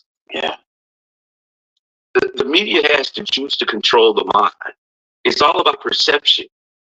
So the perception that was given, we're going to give the media an opportunity to get in place so they can come and be in a spot to see our trucks, our convoy. Yeah, because it was only one helicopter. How was all of the media platforms able to get the same footage? So he's right. They all had to be operating on that one camera. I'm talking about when it first was going to go rated. It was, what was it, Fox 11, I think? So they all had to, they had to share that one footage with everybody. Then you see, I think the day after, all of those media platforms was on the ground, and they all went out there and was setting up with their cameras. But when it first was happening, I didn't understand that either. How was all the platforms able to get that footage when all of those media platforms wasn't out there? As if we're in Iraq, right? Raid this multi-million-dollar, this billion-dollar community, but we're going to raid the home of a black man. Put his children in cuffs and have that vision. But we didn't see nothing happen in Nickelodeon, though. And guess what? They ain't even talking about Nickelodeon no more. What, they talked about it for 2 days? It's crazy. And our own people is up here helping the media. Our own people with these blogs is helping the media. But none of y'all is doing content on Nickelodeon. On the screen and never see him get. Because now that the children now are labeled. And everybody stopped talking about the bridge falling in Baltimore. That was like a 1 day thing. But it's about what? 7 or 8 people that they claim they still ain't found yet, who allegedly passed away. But they don't get no coverage because everybody want to talk about Diddy. Just as heinous as the father. Mm-hmm. Right. Because what they have done is saying, no, now your children can't publicly come on Hip Hop Uncensored and speak eloquently about their father. Because now we now don't want to hear about what you got to say about your dad. Why were you in handcuffs? What did you do wrong? Mm-hmm. So you don't give them an opportunity to even talk about, hey, we were just playing video games. It's AA week. It's spring break. Right. That's why we're in Miami. Mm-hmm. So you take their privilege away of being able to be an advocate for their dad. Right. I was listening to a Long Crime Network yesterday, and they were interviewing an FBI agent, and they said no doubt Diddy will face sex trafficking charges. What are your thoughts? That's true. Wow. Listen, Yeah. Jado, why would you implement resources at that level? That day alone for being there on 2 different coasts and the manpower you had there is going to be a price tag of $1 million plus. It's up in the millions. You have to understand the federal government prints the money.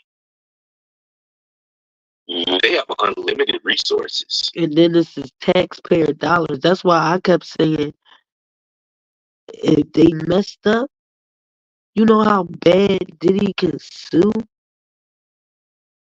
This is why I think that, he's not found guilty. He's not in cuffs now. But damn if they're not trying, because that cost a lot of money for them to do them 2 raids. And they claimed it was 3 raids. It was one at his New York home, um, Miami, and LA. But my thing is, y'all did all that off of civil lawsuit claims? Like, I just can't, that part, I can't understand it. Same with Rkelly. It takes, man, when Robert said this, I would never get this out of my head. When he said it takes literally seconds to call 911 if you claim you in danger, if you being kidnapped, harmed, but it takes months and months to film for these documentaries and do these interviews and get all dialed up, makeup, hair, all this stuff. But you got time to do that, but you claim you in harm's way and this going on that, but you don't got 2 seconds to call the police. Make that make sense. So I just, there was a lot of resources and money that they had to put out to, and the people, they taxpaying dollars, they're gonna want to know, like, okay, y'all went and raided this man's house and everything else. What's going to be taking place? Did y'all find anything? And they claim that they got hard drives, phones. I know they took his phones when they caught him at the airport. But if they got this wrong, Diddy and his lawyers is going to sue the hell out of the federal government. And even if they don't, in my opinion, they will still try to come and arrest him and put charges on him just because they can do it. Even if we know that they don't have nothing on them. Just off of the lies. Like Robert said, man, if they want to put you in handcuffs, man, they can do it. It ain't no, oh, they don't got this, oh, but they can do it. And by the public and the media dragging it, you're pushing the narrative. I don't know how a federal agent was able to go on Law and Crime and say, yes, there's definitely sex trafficking charges coming. Well, why the hell didn't y'all arrest him by now? How are you going out here as a federal agent stating that you just know for sure the charge is coming?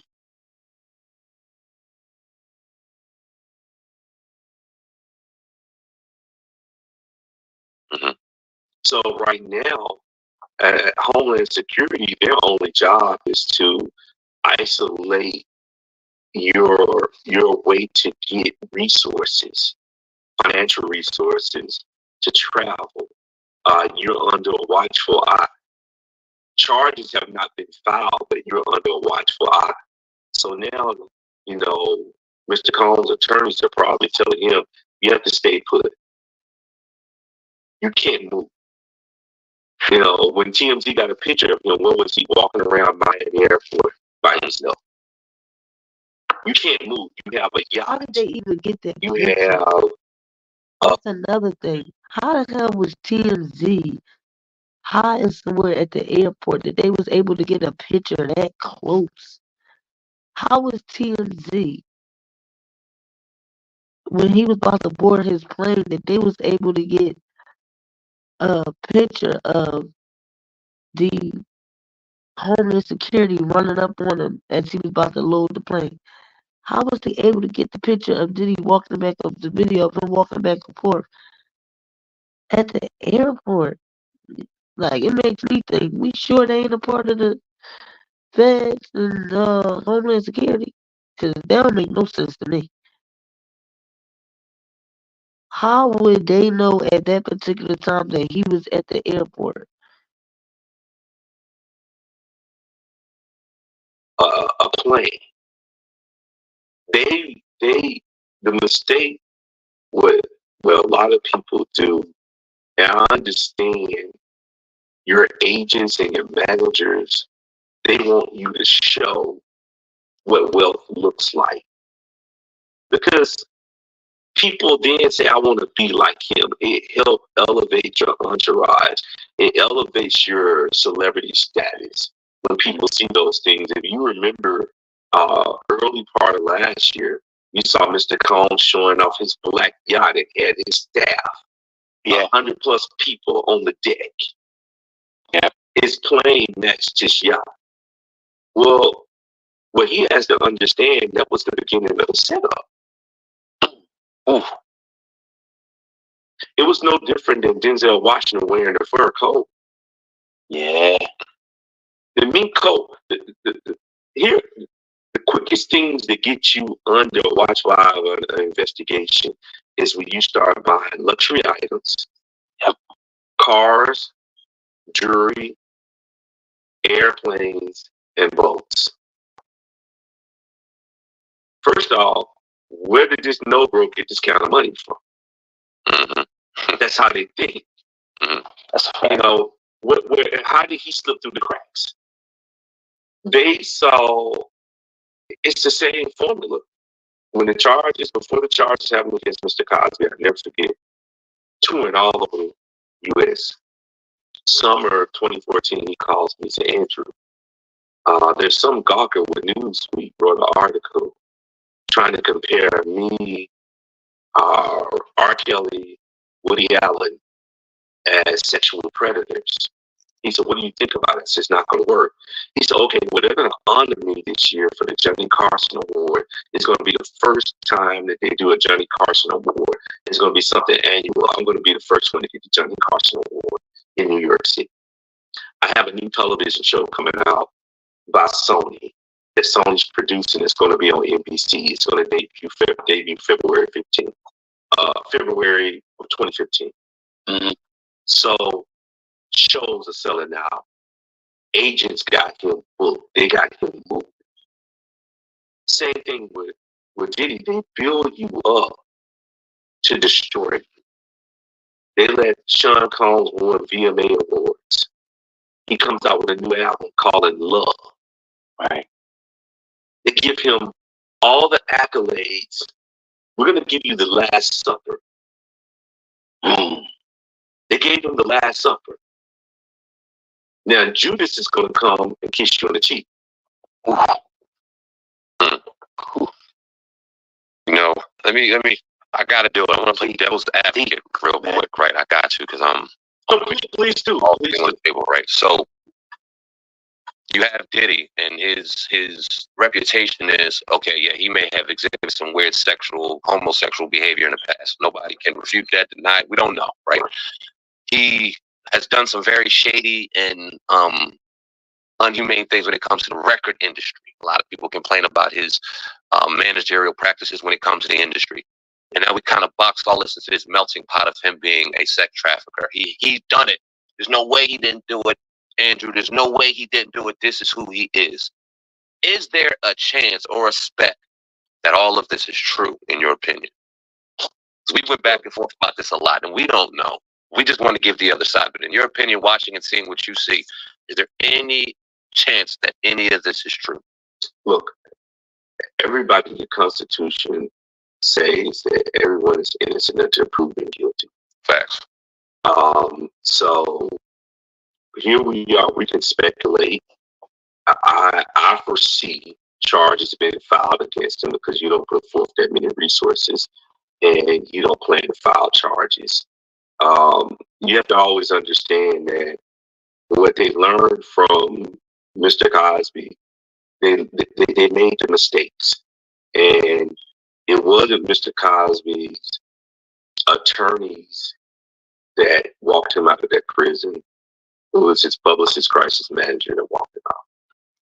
That's unheard of. It's never been done before. So I see what's coming down the pipe with it.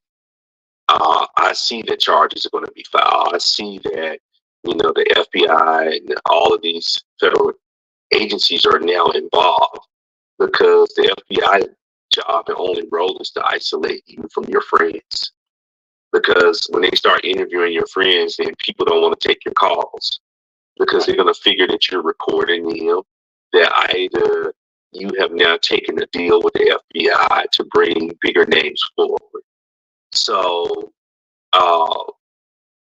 we can't always say just because we see a speck of something that dust right there is going to destroy the whole home. Mm-hmm. Or that dust has some type of element to it to destroy the whole home. Or that dust is so powerful that it's going to stop us from being able to breathe clean air in our homes. Just because you see a speck of dust doesn't mean that your home is dirty. You just might have a home that's made out of wood, but it doesn't mean that you have a dirty house. And that's what I want to remind people. Just because the media have shown you a speck of dust when it comes to Mr. Combs, he's a citizen of these United States, and he's innocent until proven guilty. We can speculate all day, but one thing that we know, guys, I work with hip hop artists.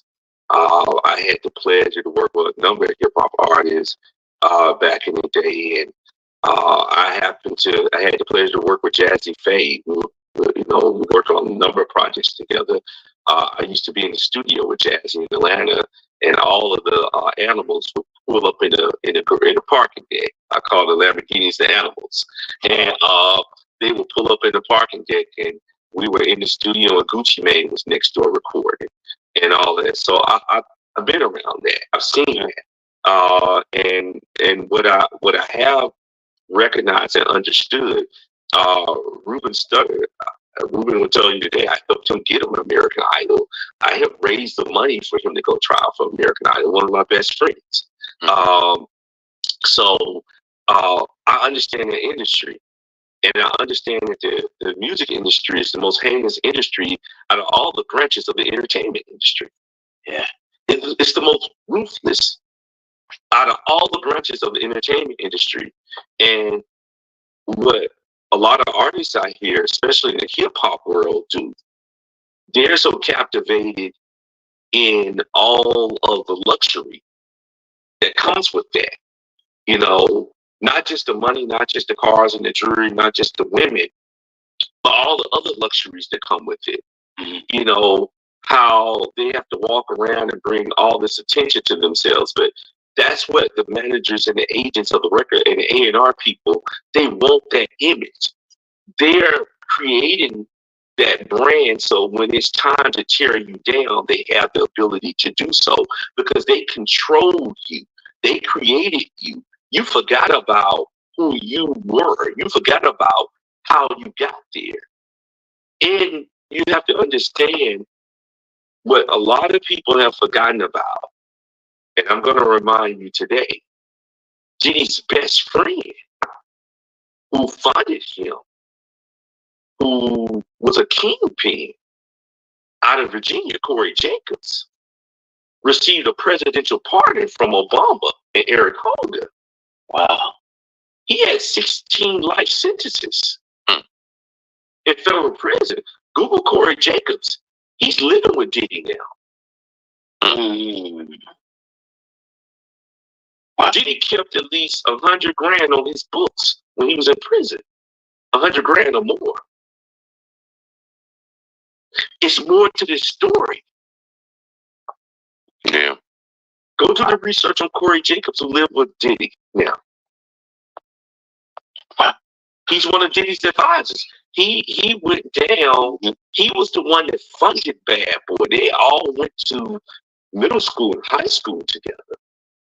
Okay.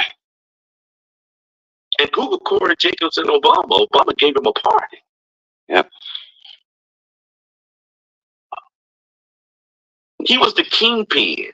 He had 16 life sentences. You think somebody in the federal government is not pissed off? Yeah. And just always remember this with Mr. Combs, if we ever talk, I would tell him this: when somebody set you up, it's not that far away. It's usually within your backyard. It's somebody who you have pissed off, who might have came to you and said, look, I need to buy a house. And you said, hey, get the hell out of here, man. Yeah. It's usually that small. Good friend of mine, she's a former FBI agent, 35 years. And another college classmate of mine, he runs an FBI office. And one thing they always told me, the FBI, we don't have time to just go and look into people. We don't have the time to do all of that. Usually, when an investigation starts on a person, it started probably 7 to 8 years ago, maybe 10 years ago. And it usually happens because it's somebody you pissed off, that you promised something and they didn't get what they want. So they was heated at that moment and they called and gave us a tip. So when they called the tip line and give us a tip, then we said, oh, we just got a tip. Then you have a supervisor say, hey, why don't you look into this? You gotta remember, most of the people in the FBI agency, most of them are lawyers. They have some form of law training. They've been to law school in some form or another. And then that one person who's hungry to make a name for themselves in the bureau comes back and say, I found something. So like the wheels of justice churn slowly. The FBI could sit and wait on you for 10, 15 years. Yeah. They could just wait it out. They're not eager to move on anything. The government's never eager to, the federal government, never eager to move on anything. They want to build a case and allow you to have fun. But they have the ability to say, you know what? It's like a parent. Hey, the fun is over. It's time to do homework. And Mr. Combs, it's time to do homework. The fun is over. It's time. You can't go outside and play no more.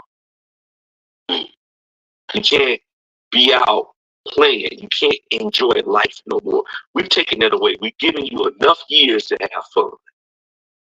Now we're going to show you what life really looks like. The federal government, they are our parents. Pretty much. They're our parents.